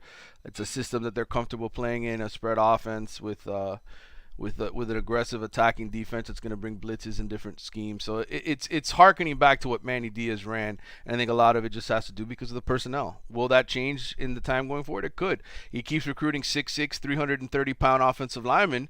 He will be able to run the football and dominate up front. He gets some of these, dominant defensive tackles, and, you can play a little bit more of the Kevin Steele type defense. You just need the personnel, and that's the problem for Miami. It's getting those guys in and having the kind of depth you need to run the kind of schemes that Mario wants to run. What do you got going on the Athletics so folks can check you out, my friends? Well, you did tease the JoJo Trader story. I had told you earlier this week about the USF piece. That was received well. A lot of Miami fans, a lot of Tampa fans, USF fans were interested in reading that. I'm actually working on a fun piece regarding Miami and the SEC. I know Miami fans in the past have always sort of said, man, why couldn't we have gotten in the SEC? Why did we end up in the Big East and this kind of stuff? So I went and I hunted down some people. Dave Scott, who's worked for the past 10 years at FIU, was at Miami. He was actually Jimmy Johnson's recruiting coordinator. I actually worked with Ron Frazier before that. Wow. Started in 81 at Miami doing baseball with Ron Frazier. And then Jimmy needed somebody to come head up his recruiting in 87, and he went over to football. He's won 8 national championships. He's got 8 rings, 4 in baseball, 4 in football. And so I caught up with him yesterday just to talk about the early 90s when Miami first got into the Big East, and then when they decided to go to the ACC. He was there with all of Miami's leadership's group back then, the athletic directors, the presidents, and so he kind of knew what was going on. And so that'll be coming out probably next Monday, and I'll have plenty more stories here in the lead up to the ACC kickoff. Follow him on Twitter at Manny_Navarro and subscribe to The Athletic like I do. Great deals there for you when you sign up. Manny, as always, thank you, my brother. Have a fantastic weekend. We will catch up on Tuesday. All right, brother. Take care. Thank you, sir. There you go. The great Manny Navarro. Remember, Caneswear, 2511 South University Drive in Davie. And you can order anything and everything that they've got there with the Canes logo on it. They've got Inter Miami gear, Messi gear too on top of all of that. Marlins, Dolphins, Heat. They got it all for you, man. Brett, Jeff, all the great people out there, man. They do a phenomenal job. Ken, go check it out. 2511 South University Drive in Davie. That is your Caneswear Miami Hurricanes report. If you're a Miami sports fan, then there's only one store to go to, and that's Caneswear at Miami Fanwear in Davie. They're your one-stop shop for all your inner Miami CF, Canes, Dolphins, Panthers, and Marlins merchandise. They have hats, t-shirts, game day jerseys, and so much more. Located at 2511 South University Drive in Davie, and open 24/7 online at caneswear.com or innermiamiwear.com. Call them at 954-835-5597. Caneswear, the spot where inner Miami and all Miami sports fans shop.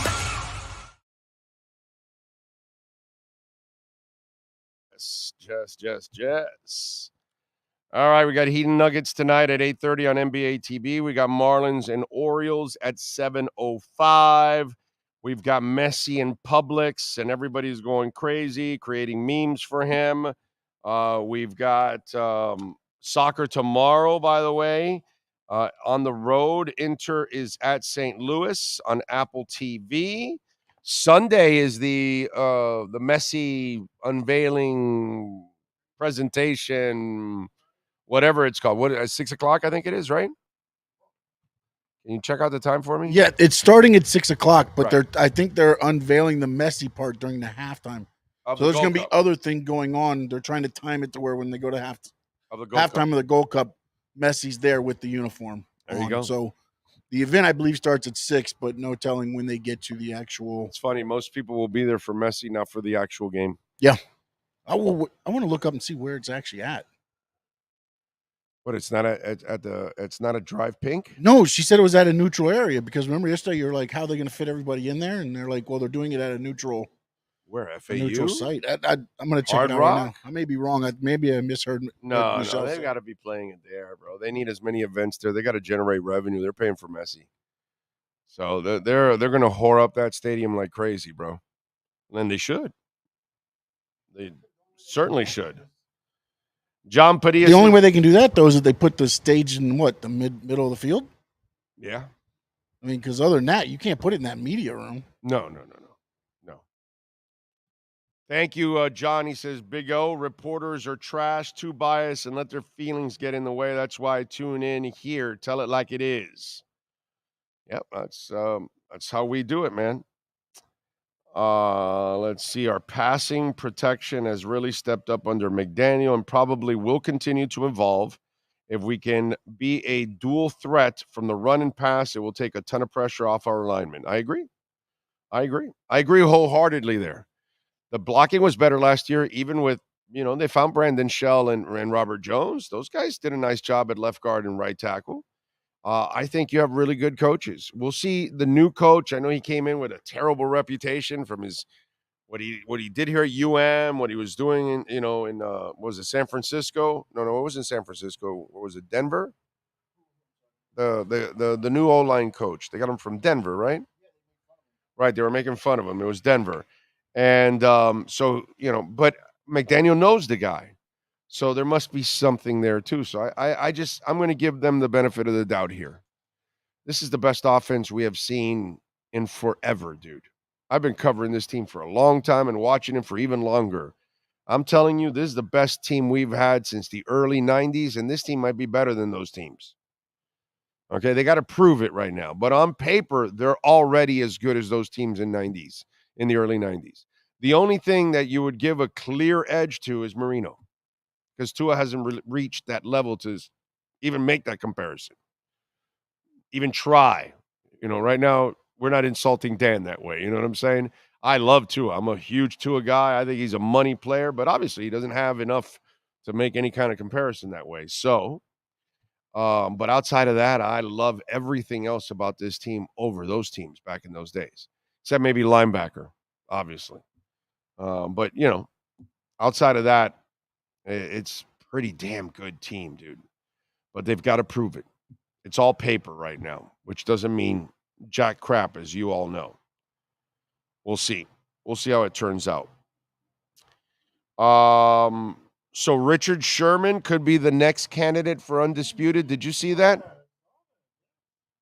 So this is one of those things that, can I be brutally honest? Am I ever brutally honest here? Never, right? I should stop holding back. Do we always have to pick a brother to get tortured on the other side of this asshole? Is Unfortunately, they figured that's the blueprint because Stephen A. and Skip. Right. And now they always think, at least that's what I feel when you look at it, like they think that that's a blueprint. Like, wow. I mean, you make money, but man, you got to tolerate that asshole every day. Is it the same way with Stephen A. when they replace?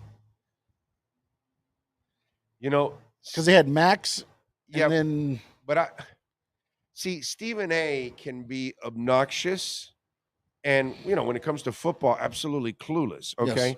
Stephen A. is not a bad dude. No. Oh, okay. I know where. I'm sorry. Let me. I know that's where you're heading. I'm sorry. Skip Bayless is a bad human being. He's just a bad human being. It's what Padilla just said. He makes shit personal. He goes overboard with LeBron. Anything and everything LeBron does is terrible, which that cannot be true.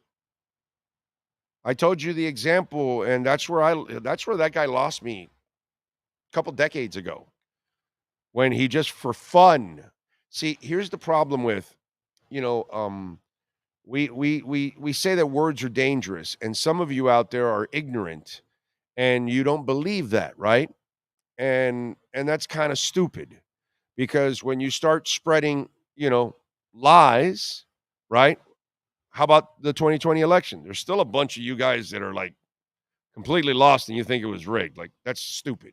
It's ridiculous. But if you have one idiot that repeats the lie enough, then other people believe it. It's the same thing that Skip Bayless did a couple decades ago. in a book, he just wanted to talk about Troy Aikman he was wondering if Troy Aikman was gay.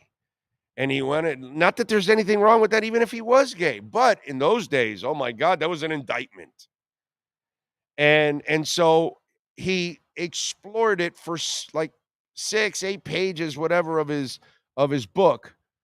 And then for years later, you would hear, oh yeah, isn't Troy gay? And he's not, but it's because one idiot spreads lies and misinformation. We have a lot of stupid people in the public, and they believe anything you tell them. And so then they keep repeating that.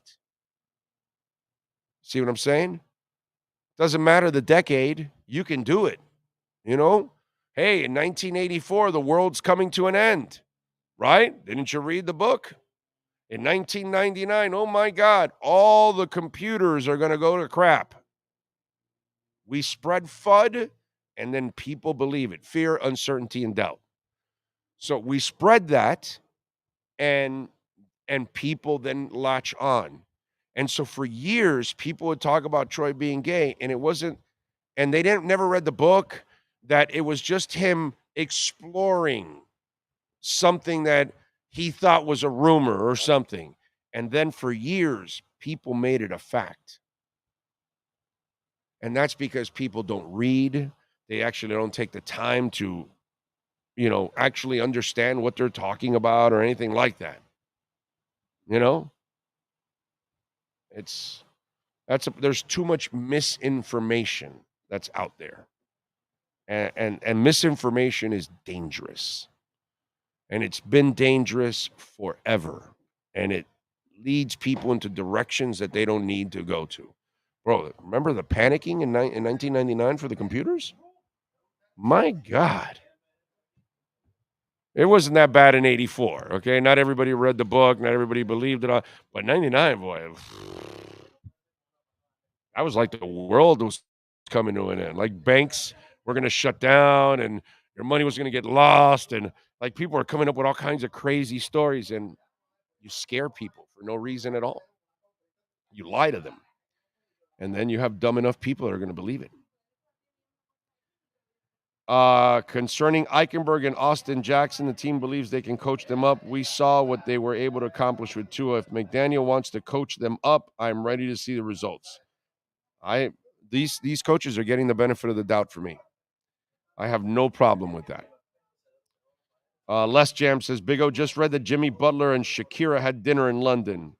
Shakira's going out with the race car driver, bro. They're just friends. There's no relationship there. Shakira, I forgot the name of the guy that she's hots with. He's an F1 driver, bro. Do me a favor. Shakira, just put Shakira's boyfriend. And she goes to she goes to all his races. It's Lewis Hamilton. That's it. Lewis Hamilton is her boyfriend. I don't know if you know that. But we're well tuned into a lot of things in this world. How's that? It's pretty bad when you got to put Shakira's boyfriend and then it's got dates like the year. Oh yeah, so you gotta know. Yeah. Well, yeah, she got divorced. Remember, just recently. No, I know, but it's like, yeah. God, she's beautiful. Jesus Christ, that woman is beautiful. Holy crap. What's that? At least Lewis Hamilton's still winning somewhere. Right. Yeah. He wins big. No, because the other idiot wins every race from Red Bull. Max Verstappen. I mean, that and if he doesn't win, his partner does. That league is so lame, dude. Lewis Hamilton finally got his wish and did get a better car, and he's been finishing third now. So it's like, but that league has always been lame like that. Whoever spends the most and has the most. Oh yeah, that's the whole thing. There's no cap to it. It's just I got more money than you, so my car's gonna be better. Yeah, there's no real skill to it. They all have the same skill. Just give them the fastest car, and that's it, bro. Ben Johnson did that too. We all got skill. Now they give me the steroids. Now I can beat you. It's whatever. I'm a Stephen A. fan. He can definitely be obnoxious at times, but he's good people. Exactly. That I know the difference. You know what I mean? Like Stephen A. bothers me at times because he's annoying. And then when I hear him talk anything outside of basketball, he doesn't know shit about football. Like nothing. Like I don't want to hear him. It's like Barkley. Outside of basketball, maybe, life and common sense, sometimes he'll have some, good comments about it. But then when I get you in another sport, bro, I can tell you don't follow it. No, I don't want to hear you talk about something else that you don't follow. So I'm with you there. Let's see. It's dangerous. He's in a position of power. I'm glad I can think for myself. Yeah, well, you gotta. You better think for yourself because they're lying to you constantly. Could Paul Pierce be any more bitter? Oh yeah, the Heat will make it out of the first round. If Paul Pierce says some stupid stuff like all the time, Paul Pierce is not really a very bright guy. Okay, and was he making that prediction as he was slapping some kind of a stripper during his poker match? I mean, the thing is, we can't listen to Paul Pierce. Stupid people really shouldn't have a forum. Chase One says, "Do you think even Skip believes these things, or is it the views or clicks?" Chase One, he's a bad person. That's what I believe. When you live like this and you're constantly like this with so many different people, you're a bad human being. And that's what I believe Skip Bayless is. I think Skip Bayless is a piece of shit, to be quite honest. Okay? If I can be honest here, it is my platform. So, yeah, I'll be slightly honest with you. I think Skip Bayless is a piece of shit. That's what I think he is. Okay? And I've thought about it for I've thought this way for decades, ever since the Aikman stuff, which was completely uncalled for. There was no class in doing any of that. There's no respect, there's no boundaries, no nothing. Because even if he is gay, it's not your business, dude. Like you're some asshole that wants to exploit or expose his sexual preference, which wasn't that, but you end up starting something that's a lie. Good people don't do that, bro. Good people don't, you got to give LeBron credit for a lot of things he does. Hey, listen, I'm not the biggest LeBron fan at all, okay? With the way, and everybody knows, I'm really honest about it. The way he treated Riley, for me, was unacceptable. He waited to the end of the moratorium to tell him, screw him, dude. No, that part I didn't like about LeBron, but I can't ever pick on him elevating people around him, elevating every team he's been a part of, the player that he is. None of that you can ever deny. Businessman, he makes a lot of good business decisions too. So, no, there's a lot of things, but that guy finds a negative in LeBron in everything. He's a bad dude. It's not a game. He's an asshole. But I just keep wondering, why do the brothers have to suffer? Why is it always a brother on the opposite side of him? That's the part I don't understand. I mean, good for all of them. They all made some money, but man, they've got to tolerate that shit every day. Oh, God. Working with that, I would end up in a fight working with that guy. Nothing personal against Stephen A, but he sucks with his sports takes. I have no problem with that. Do you think she'll do jail time in Spain? What are we talking about? Are you talking about the taxes? She settled that. Are you talking about Shakira and the taxes? Come on, man. Oh, did you talk about the Sofia Vergara pics on social media? Oh, yeah. Her body is slamming, bro. Yeah, she's got a slamming body. I did not talk about it, but I did see it. Yes, her body is just curves for miles, bro. Miles. Send Cam, my man, a reminder, by the way, por favor, because he is up next. He is due. Let's go through some birthdays. How about that? Let's tell you who's celebrating a birthday today on the 14th. Let's start off with Conor McGregor, another guy that shows a lot of class. He is 35 years old today. Jane Lynch, the actress, she is 63. Dan Reynolds, that's right. Imagine Dragons. He is 36 years old. It's one of my it's one of the better live bands out there, Imagine Dragons. They are really good live, man. Let's see who else is celebrating a birthday today. Dan Smith, rock singer for Bastille, is celebrating a birthday, 37 today. Gerald Ford passed away in 2006, was born on this date in 1913.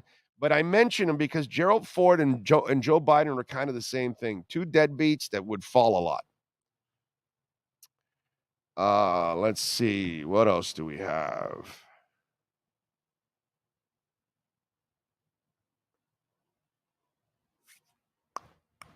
Matthew Fox, TV actor, Lost, is 57 years old today. And Alicia Wainwright is 34, TV actress today. So you've got that going on. All right. All right. Were you able to reach out to our boy?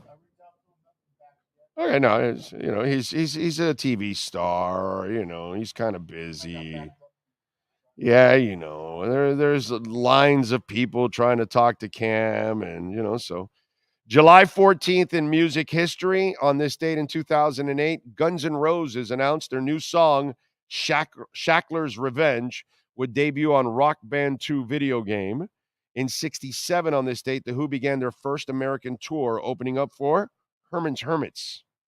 That's amazing. In 82 on this date, the Alan Parker directed film Pink Floyd's The Wall premiered in London. It would go on to peak at number 3 at the box office here in America and earn $22 million before closing in on 1983. How many of you went high as hell to go see that? In 2012, Paul McCartney joined Bruce Springsteen for the encore of his show at London's Hyde Park, only to have the venue pull the plug on the historic collaboration due to a curfew. While the pair got to play I Saw Her Standing There together, the sound went out at the end of their joint version of Twist and Shout. What a bunch of sour pusses. How do you pull the plug on the boss and Paul McCartney? Like, seriously.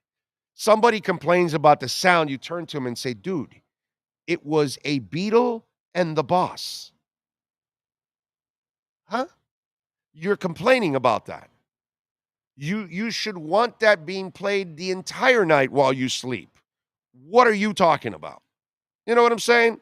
Anybody that complains about the boss and a Beatle, you've lost my respect. Okay? First of all, you complain about the boss already, I think you're an American. How do you like them apples?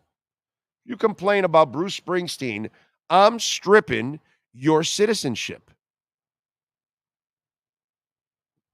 Never, ever in my presence complain about Bruce Springsteen. Happy Bastille Day, the start of the French Revolution. Oui, oui. Yeah, but it never ended. Don't you watch what's going on? These people riot all the time. I've never seen a bunch that likes to light up their city on fire more than French people. That is amazing. Nobody riots more than French people. It's truly, when I went to France for our 25th wedding anniversary, we landed the day after the latest riot. Driving, there's a building here that's on fire, broken glasses here, there. You're like, what the hell, dude? And like they'll go down like the nicest streets with the nicest stores and they'll destroy them.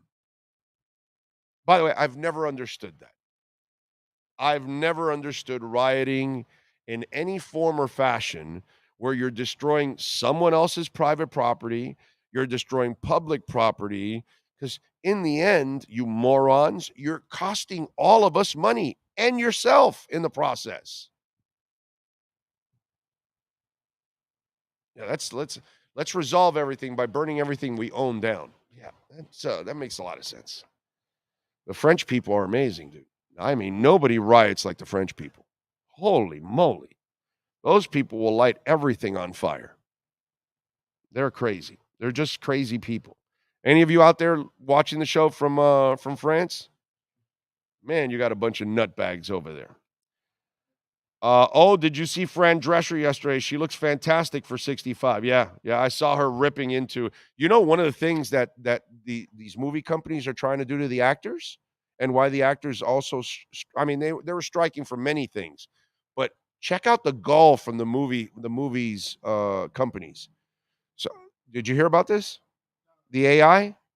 So they want all the actors to take a full AI screening, and then they can allow them to use their likeness for the rest of time.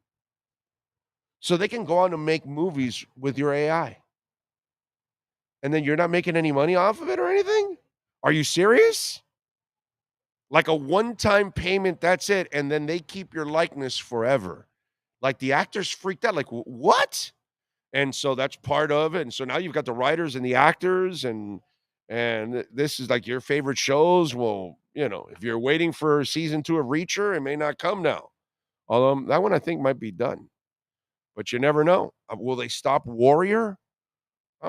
We just started season 3 of Warrior. Well, I don't know if they have them all in the can. I don't know. No, those will go, but if anything that's not filmed yet is going to be done, that's where they'll go back to reality shows again. And sports. Sports and reality. That's why sports, I think, became so much more important to them after the pandemic. That's why the rights, the streaming rights, the TV rights, everything went up for them because they realized, okay, can't control that, but sports won't go away. Sports won't go away, bro.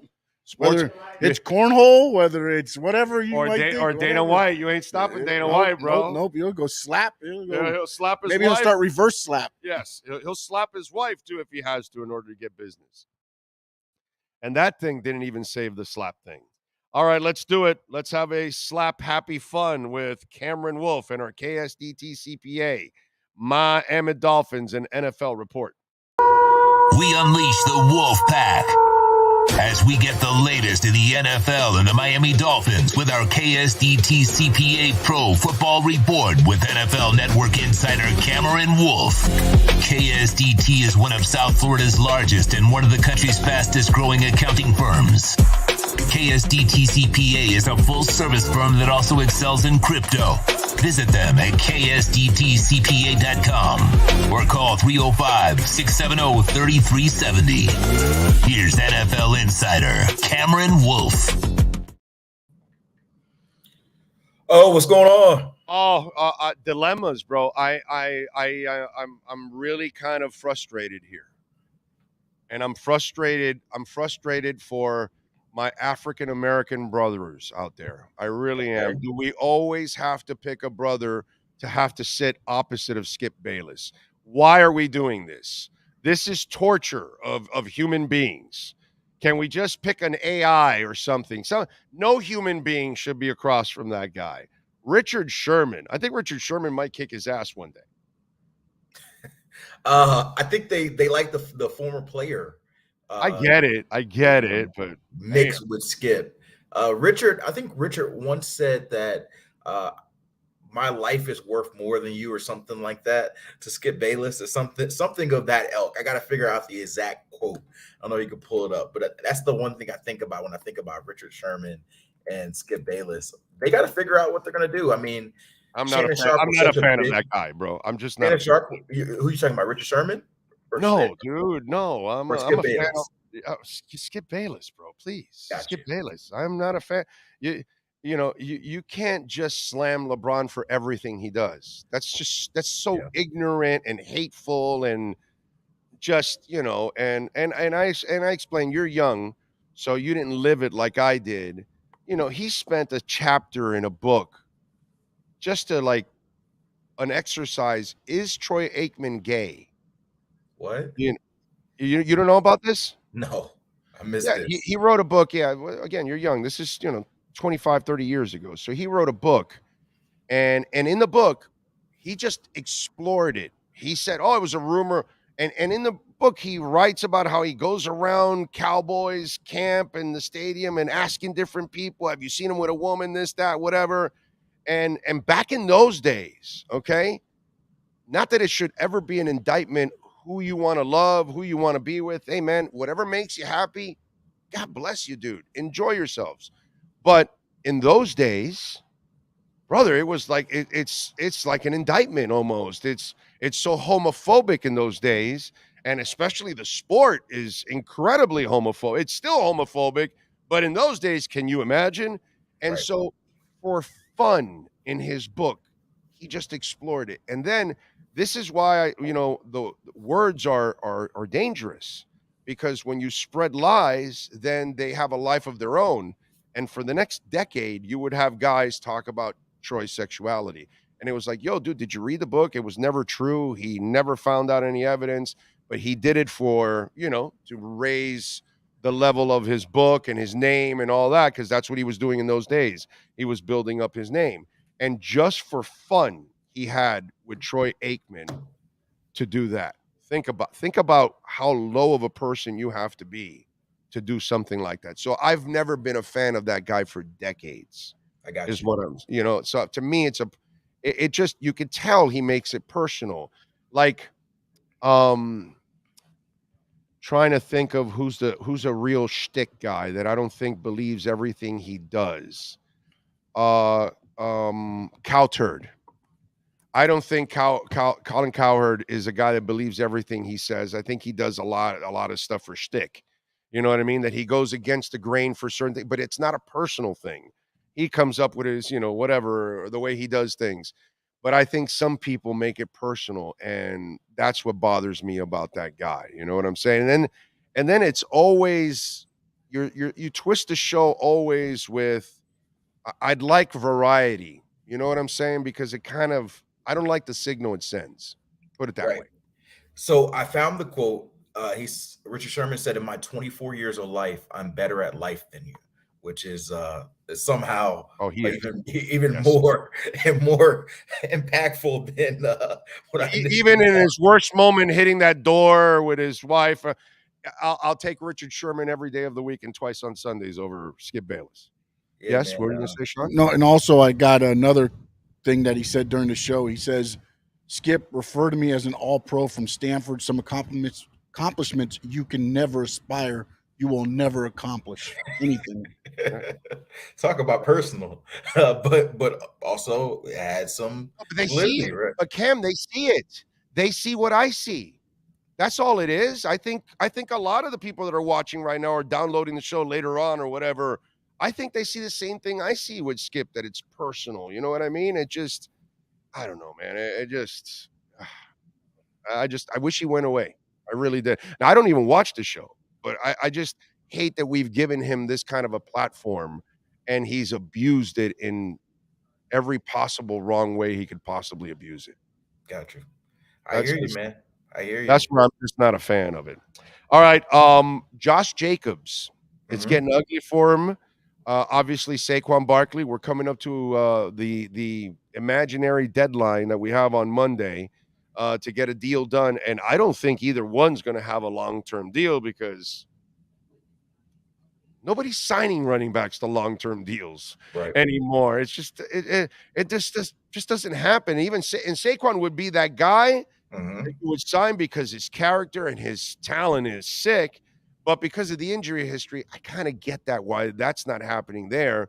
So, how much does that affect what Dalvin Cook is doing? Because Dalvin, he has to understand now he's going to be living year by year, maybe a 2-year deal at best. There are no more long-term deals in his future. Yeah, the running back market is non-existent, right? Like I think you look at a situation where teams have decided that they're going year to year with running backs that are making, that are veterans, are making more than $5 million. It does not seem like there's given a lot of long-term security. Miles Sanders, I think, got the biggest free agent contract this offseason, and it was essentially like a 2 for 14 deal. And so, you look at Dalvin Cook. Dalvin Cook is one of the best 7 or 8 running backs in the league. But right now he's on the market and nobody is lined up to give him the double-digit $1 million a year right now that he desires. You look at the two guys you mentioned, Josh Jacobs and Saquon Barkley. I was on Good Morning Football earlier today talking about the value of it, Josh Jacobs and Dalvin Cook are both in the top 3 of offensive share. And when I say offensive share, I mean the amount of touches and yards they have compared to the rest of their team. They're all over 40%. So 40% of the yards and touches that not Dalvin Cook, Josh Jacobs, Derrick Henry, and Saquon Barkley got last season were what the team got in total. So if somebody's worth 40% of your team, you think you could take care of them to be able to lock them in long term. But the reality is, as much as I don't like it, as much as running backs don't like it, the market tells you what you're worth. And the market has told them that they are not worth investing multi-year deals for double-digit $1 million. They just don't think it's worth it. They think that they're replaceable positions. Saquon and Josh Jacobs are certainly negotiating. But would it shock me if they start the season on the franchise tag and have to play it out and then go to next offseason and get tagged again? No, because that's the way teams have treated running backs. And unfortunately for them, I don't know that there's a path to see how that changes. It's a supply and demand thing. If we run out of running backs, maybe then they'll get their value back. But right now, there's still plenty of running backs, and there's not enough value for them to get the contracts that they feel they deserve. When we hear about the competition for that third wide receiver, how do you view it? Because it's interesting how people will think it's Berrios, then people will think now that Chosen is here, he'll be the guy. So how do you view how they're going to use the third? Will it be a guy or will it be committee? Because I kind of get the feel I'm the committee guy. Yeah, I think you'll see a lot of them. It's going to depend on situation, right? Right. So the thing that people forget, the thing that people forget, you have number 1 and number 2 receiver in Tyreek and Jalen Waddle. Right. Both of those guys can play slot receiver. And so a lot of it's based on how you're using Tyreek and Jalen. Are one of them going to be in the slot at all times? Or are you playing them outside? If you're playing Tyreek and Jalen both outside, well, then you need a true slot receiver, which is probably more of a Braxton Berrios. If you need a situation where you're playing them outside, but you need a big wide receiver inside, well, that's probably Cedric Wilson. If you need a situation where you're bringing one of them inside, Jalen or Tyreek playing in the slot, then you could put Chosen on the outside, and he's the third receiver, but playing outside receiver. He's more of an outside receiver than a slot. And so your third receiver changes based on how you use your number 1 or your number 2 receiver. And so that's why I think you'll see all 3 of them. I think most people who don't follow the Dolphins would be surprised that Chosen actually was the most productive of the 3 in minicamp and all season so far. I've told you guys that, Dolphins fans, so you guys know that. You guys know your football. Right, he's looked good, man. But he has been really good. And so the expectation probably going into camp was, okay, Braxton and Cedric and Ezukama are going to fight for 3, 4, 5, and Chosen may or may not make the team. Now, as long as he does the work that he showed in the offseason, I think not only does Chosen make the team, but I think he has a significant role. And Braxton's still going to have a role as your punt returner, but maybe he does a little bit less as the true slot receiver. And maybe it's just kind of in what I mentioned, in those situations where you want to run Tyreek and Waddle outside. And then Cedric's probably on the roster because of his contract, but I don't know that there's a huge guarantee that his role is going to be bigger than it was last year. Yeah. And so I think you're going to see a steady mix of them.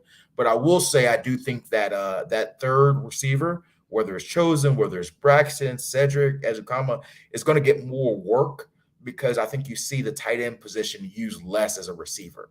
I think you see it more as the multi-position spot that it's typically in, and you see blocking.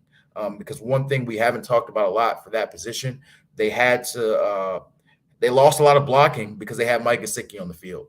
And the reality of the situation is a lot of their struggles in the run game came because they didn't have a tight end that could block in certain situations. And so there's probably some discouragement of Mike McDaniel when you run on first down behind Mike Gesicki and you lose 2 yards and you're 2nd and 12.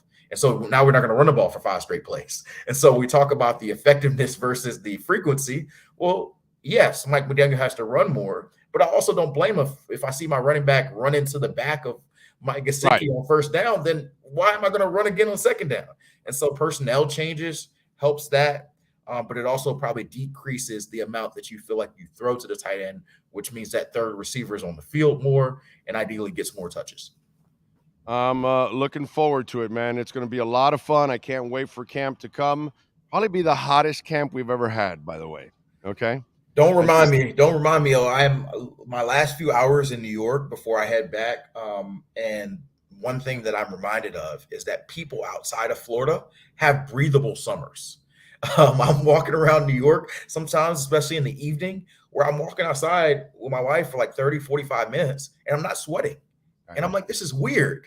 I can't walk outside in Miami for 3 minutes in the summertime without having a drenched sweat. I was sweating last night at a concert, bro. Yes, an open air concert last night.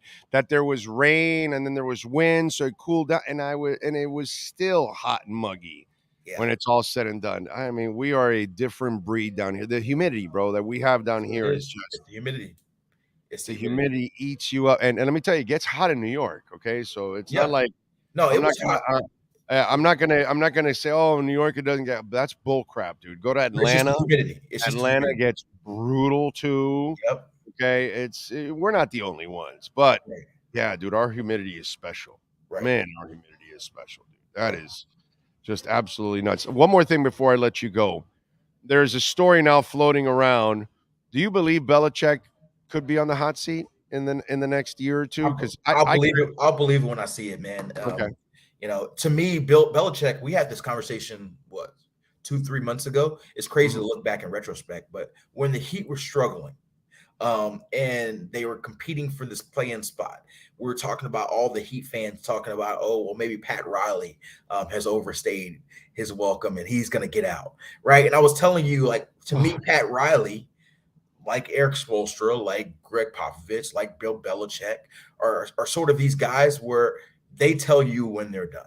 That's how I view it in this stage. Like, I agree. You know, it's always a what have you done for me lately? Like I'm from a but there's only one thing I disagree on the Belichick side. On all these other ones you mentioned, yes, I don't think him and Kraft get along. That's possible. That's certainly possible. And I think the Brady thing eats at Kraft to this day. That's why he was there in Tampa celebrating his championship, and that's why the relationship Kraft always made sure. You know, like I believe Spo and Wade have a really good relationship. I don't believe Riley and Wade will ever have a good relationship because, you know, he went with Whiteside instead of Wade, and this is why Wade is kind of butthurt with all this kind of stuff. And he should be, by the way. Right. He should be. Okay. He deserves to feel slighted because he was more put it this way, he was way more loyal to the Heat than Riley was to Wade. Put it that way. Okay. Because even after getting dissed in Chicago, he's in Chicago telling Jimmy Butler, bro, Miami is the place for you. Right. Which there was no reason for him to do that whatsoever at that point. You got screwed by the Heat. Yep. So for me, my problem is I think there's real dislike there. And because you haven't made the playoffs, you haven't won in 4 years at all in the playoffs. I think if you have like another crap season, 5 or 6 wins, I think you come back the following year on a serious hot seat because you have to start looking at it that way if you're Kraft, and you don't have a lot of time left if you're Kraft. Yeah. So if you don't make the change now, then you'll never make the change. You're going to live with whenever the old man wants to step down. And what if he keeps having mediocre seasons? By the way, what was his record you told me? 79 and 87 without Brady? I believe you said 76 and 80 something. He's got a losing record without Brady. Yeah. So I see. Here's what I would say about that. You don't think so? I get it. You know, he hasn't been as great without Brady, but he's won you 6 Super Bowl titles. Yeah. And as a man who grew up, you know, I told you guys, I'm an Eagles fan growing up. You know, the Eagles just saw their first Super Bowl 6 years ago, and so I always feel like there's sort of. I wasn't a fan of the negativity towards Andy Reid. Never was. Right. That's another thing, right? And he got fired because he couldn't win the big game. He kept getting them to the NFC Championship.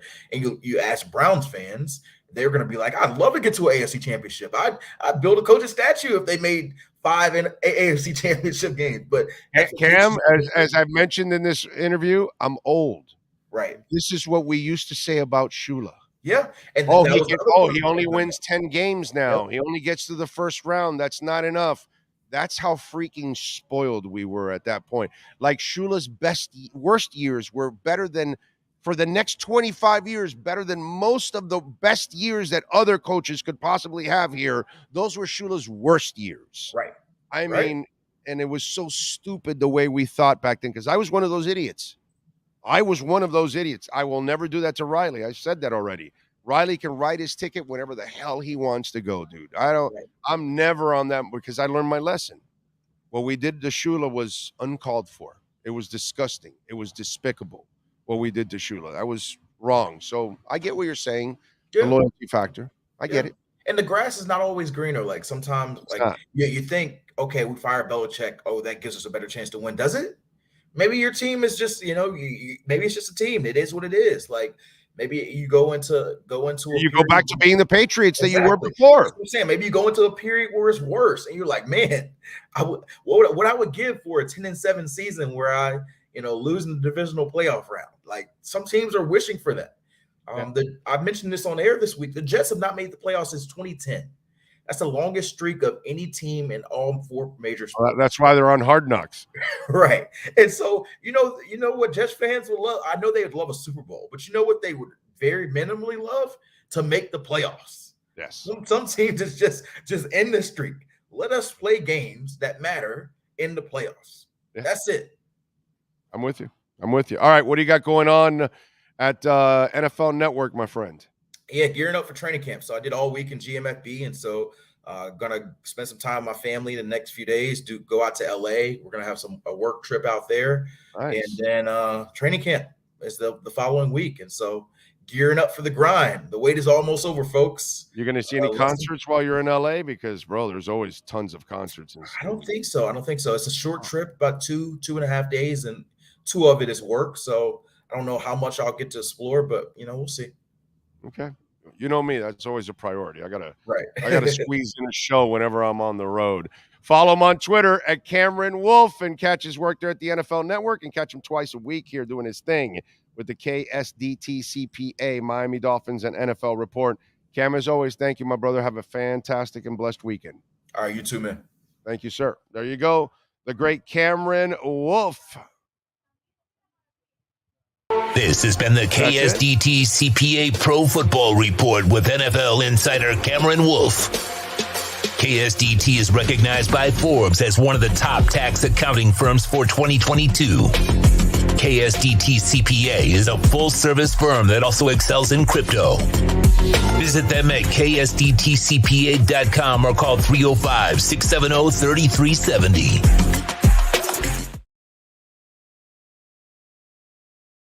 We are back here on the program, coming to you live from Craig Zinn's Acura of Pembroke Pines, like we do twice a month. They got a great selection out here, certified pre-owned vehicles, brand new vehicles. Check it out, baby. It is the summer sales event going on here at Craig Zinn's Acura of Pembroke Pines, 15601 Pines Boulevard, just off of I-75 in Pines. And tell them that Big O sent you. Trust me, they will definitely take care of you. Yes, sir. All right, some news. Dwayne Wade news. Oh, okay. After listening to Big O's show yesterday. Oh, yeah. No, I'm just kidding. No, it says NBA legend Dwayne Wade is officially joining the let me say this again. Chicago Sky ownership.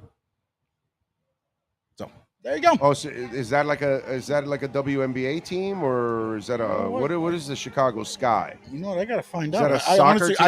I thought it was just a. Is it SKYY? SKY. Okay. I thought it was the WNBA team, but it doesn't say anything about WNBA. Is that the Chicago? I don't follow WNBA enough to know. I just took for granted that it was, but I forgot. Isn't that new? No, that might be a pickleball league, dude. I don't know. No, it's got a basketball net under them. Oh, okay. So maybe that's a women. Oh, there's that other women's. Oh no, it is WNBA. They're 5th in the Eastern Conference right now. Okay, so he's part owner of the Chicago WNBA buying in team? the ownership of the WNBA team. Where he wants nothing to do with this place. Like nothing to do with this place, dude. It's really amazing. And they're valued at $85 million. Yeah, I know. The WNBA's gone up, man. Ratings are up. Money's coming in. They're getting deals. God bless them, man. That's great. I'm happy for the women. I enjoyed when we had the Soul here. I know most people don't give a shit about women's sports and all that stuff. But I enjoyed watching the WNBA. I had some fun. It was cool. I mean, I'm a sports guy, so it doesn't matter to me. I love all kinds of sports. Also, I think I love competition. The women's basketball game, though, has changed a lot compared to what it used to be. Yeah, because it used to be a slower game. It's almost like watching baseball. Yeah. You know what I'm saying? It was a very slow game. The ladies are getting more talented. Yeah, bro. a lot more talented and more flying athletic. higher. And yeah. I always said put the rim at 9 feet. That way they can play above the rim all the time. And then if you have an above the rim game, that becomes more sexy to people. But it's a better game nowadays. So that's cool. But and I don't blame Wade, bro. He got screwed royally here. And all he's ever done is help the Heat. So I get how he feels. You know what I'm saying? Just don't bullshit me about the number 3 stuff. That's all. Just please don't do that. Don't do the Allen Iverson. Don't lie to me, bro. Just,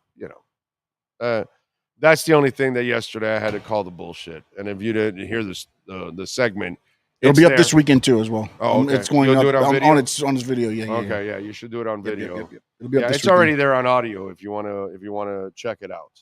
And by the way, don't forget to smash the hell out of the like button whenever you're downloading the show, watching it, day, nights, whatever. And if you're live, please smash the hell out of the like button. There's only a fraction of you guys compared to what's watching that have hit the like button. Yankees, Buster Olney.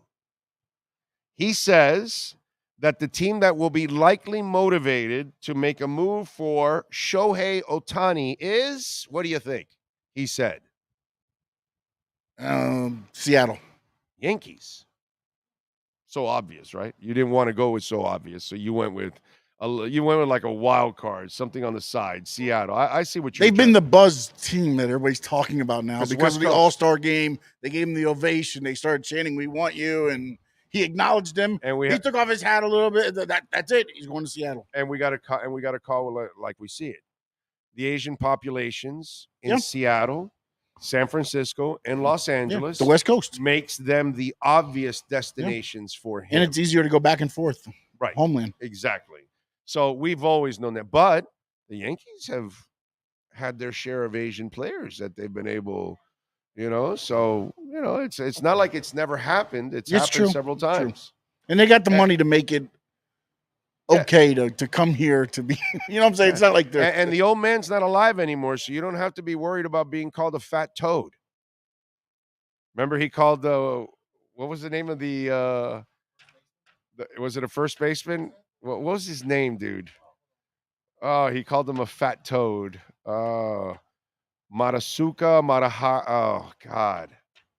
Didn't they call him Godzilla? Wasn't that like his nickname? Oh, man. Come on. Help me out there. Who did George Steinbrenner call the fat toad? Come on, everybody. Come on. Somebody help me out there. I can't believe it hasn't come through on the chat board. Matsui, that's it. I said something with an M, right? I was yeah. Hideki Matsui, that's him. That's the fat toad. That's the fat toad. Although, if you're a Yankees fan, you definitely want the old man back because you win with the old man. Yeah, they're coming in. Ant came in first with Matsui. So they say the Yankees could be the team. What? No Marlins? No Marlins? Oh, no. Could you imagine him shopping at Publix? Oh, yeah. There you go. Nobody really will even approach him. How about the Angels? They have 3 of the best players in all of the majors, and they suck. You know who the 3 best players they have in the majors? Ohtani, Trout. Who's the third one? If I tell you they have 3 great players on the Angels, who are the 3 great players on the Angels? Ohtani, Trout, and what?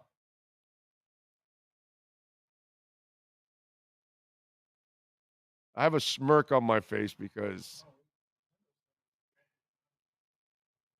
it was Hideki Irabu. It was. He's right. It is Hideki Irabu that he called a fat toad. He's right about that. Not Matsui. We're just getting our Asian players confused. Matsui was called Godzilla. That's why I screwed up. And then he mentioned Matsui because Matsui was Godzilla. And Hideki Irabu was the fat toad because Hideki Irabu was a bust. That's why he was the fat toad. Whereas Matsui was not a bust. He was actually a good player for a little bit for the Yankees. You are correct. Okay. And says Rendon. Wrong. Look at Rendon's stats. He has sucked since they grabbed him. It's a trick question. It's a trick question. That's why I had a smile on my face. It's Trout, it's Ohtani the batter, and Ohtani the pitcher.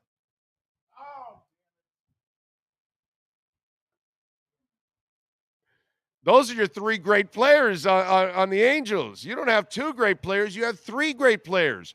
Ohtani is 2 great players.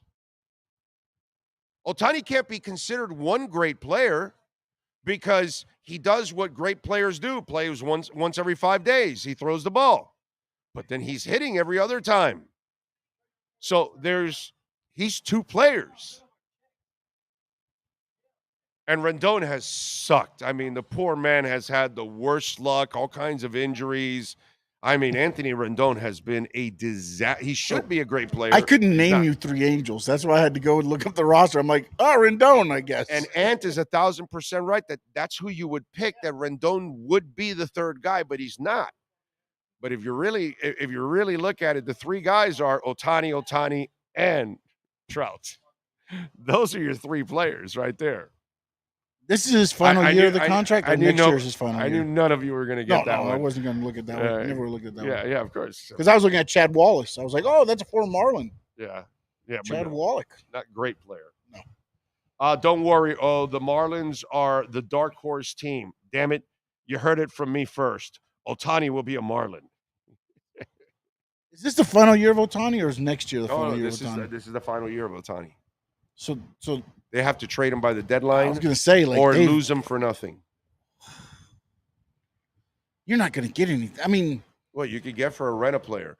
But what teams are going to give you that? They're going to have to. Well, if you're trying for a championship, you're getting 2 players. No, true, but you're not trading for 1. You're trading for 2. But are you again? Say you're on the East Coast, you're not the Yankees. Okay. What are you trading to the Angels for that? If you're the Astros, bro, you got a couple great prospects. Give them the freaking prospects. But do you think the Angels are going to be like, okay, we'll just take a couple prospects for Ohtani? Or at this point, they're just hosed and they got to take what they can get? Exactly. Okay. Exactly. That's the problem. They have put themselves in a position where they aren't good enough to attract Ohtani to stay. And so now they know that Ohtani's going to leave, and then they're trying to do anything. So now they're hopeful of trying to make the playoffs, so then he'll think of staying. It's a disaster. They're a disaster. All he has to do is look at his teammate, Trout, and say, do I want to be him? Do I want to be here my whole career and be a loser? No, I'm out of here. Because it's not Trout's fault, and it's not Ohtani's fault that they're not a good team. It's the owner's fault. That's all. It's Artie Moreno's fault. The Artie Moreno's mostly known for lowering beer prices when he first took over. That's about the only thing I know good from him. Outside of that, it's been shady. Everything about that damn franchise. Oh, if you saw Messi at Publix, would you go up and ask him for a selfie? Probably not. Probably not. You'd wait till he gets outside? Yeah, but the lighting's not as that good. Or offer him a pub sub. Well, if it's daytime, you're good. But if it's nighttime, lighting may not be as good. You might want to do it inside. You're right. By the deli, too. I think I'd ask him to come to the deli area. Well, that's when he'll run into you. The pub sub.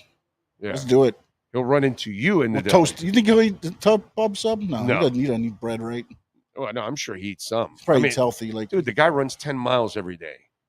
Not every day, but every soccer he loses a shit ton of weight, bro. Yeah. Those people can eat. All right, They so can me eat and him because they burn a lot of calories. pub subs, and then I'll introduce him to his 7-Eleven chili cheese dog. Yeah, Alex is right. Rendon has a sack of injuries more than Jazz, and Jazz has a lot. I feel terrible for Rendon. It seems like it's just there's something with the Angels, bro. It's just not a good place. Ohtani should go to the Rockies. Oh, in defense of Ohtani, there is no free agency in Japanese baseball. It is deemed dishonorable to leave your home team. Yeah, well, they're stupid. Okay. That's just asinine. Brother, go take care of yourself. Okay? All of you. Every single one of you. Take care of yourselves. The corporations you work for, they don't care about you. Okay? Just like the parties that you may follow, Dems or Reps, they don't care about you either. Okay? Your president, whichever one you elect every 4 years, they don't care about you either. All right? Look out for you. All right? That's what you do. I just told you about the actors.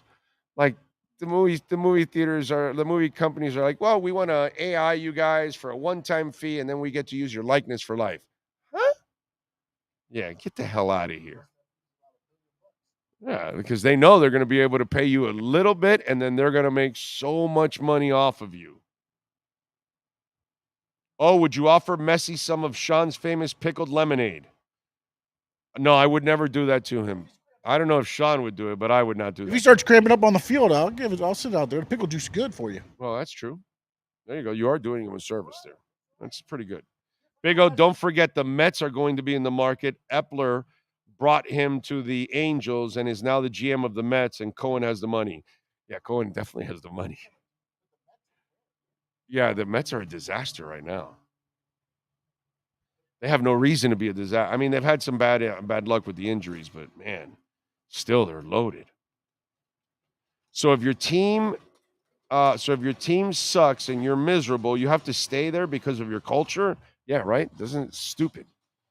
Death, taxes, and care about you. Yeah, bro. Look out for you. You also have to family. remember one thing about Japanese baseball. Ohtani's not going to be treated like the rest of the guys on the team. I'm sorry to tell you, bro.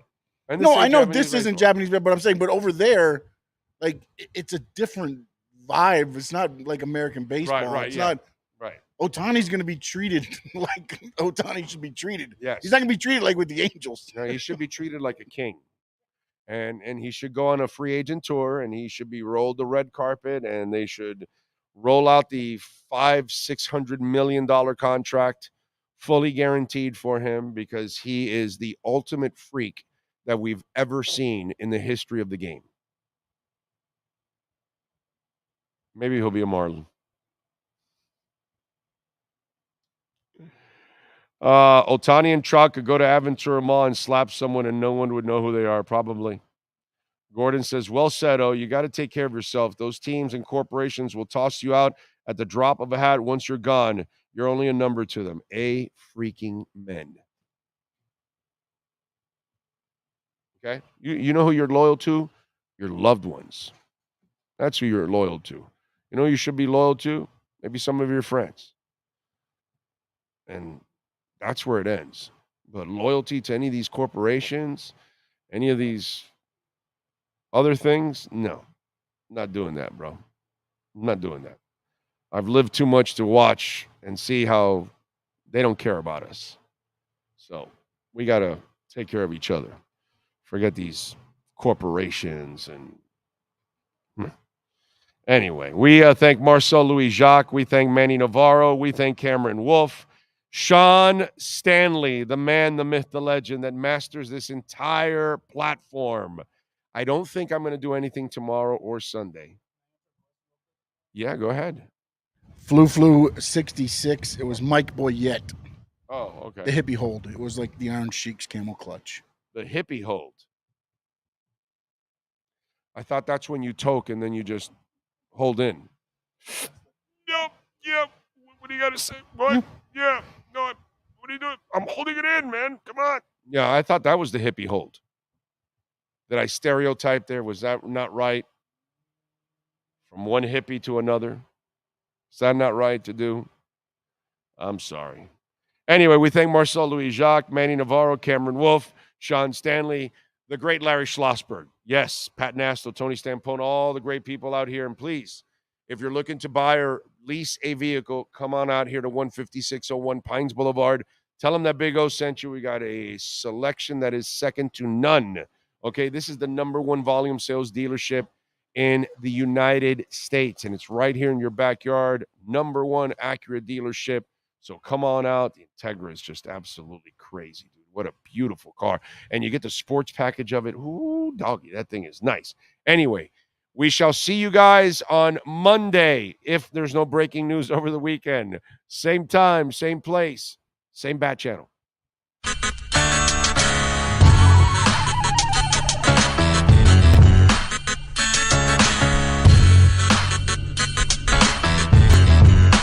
This is the Big O Show. This is the Big O Show. This is the Big O Show.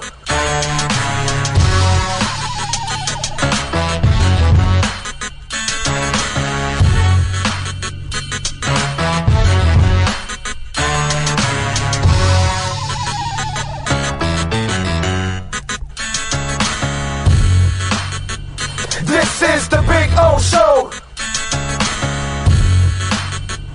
This is the Big O Show.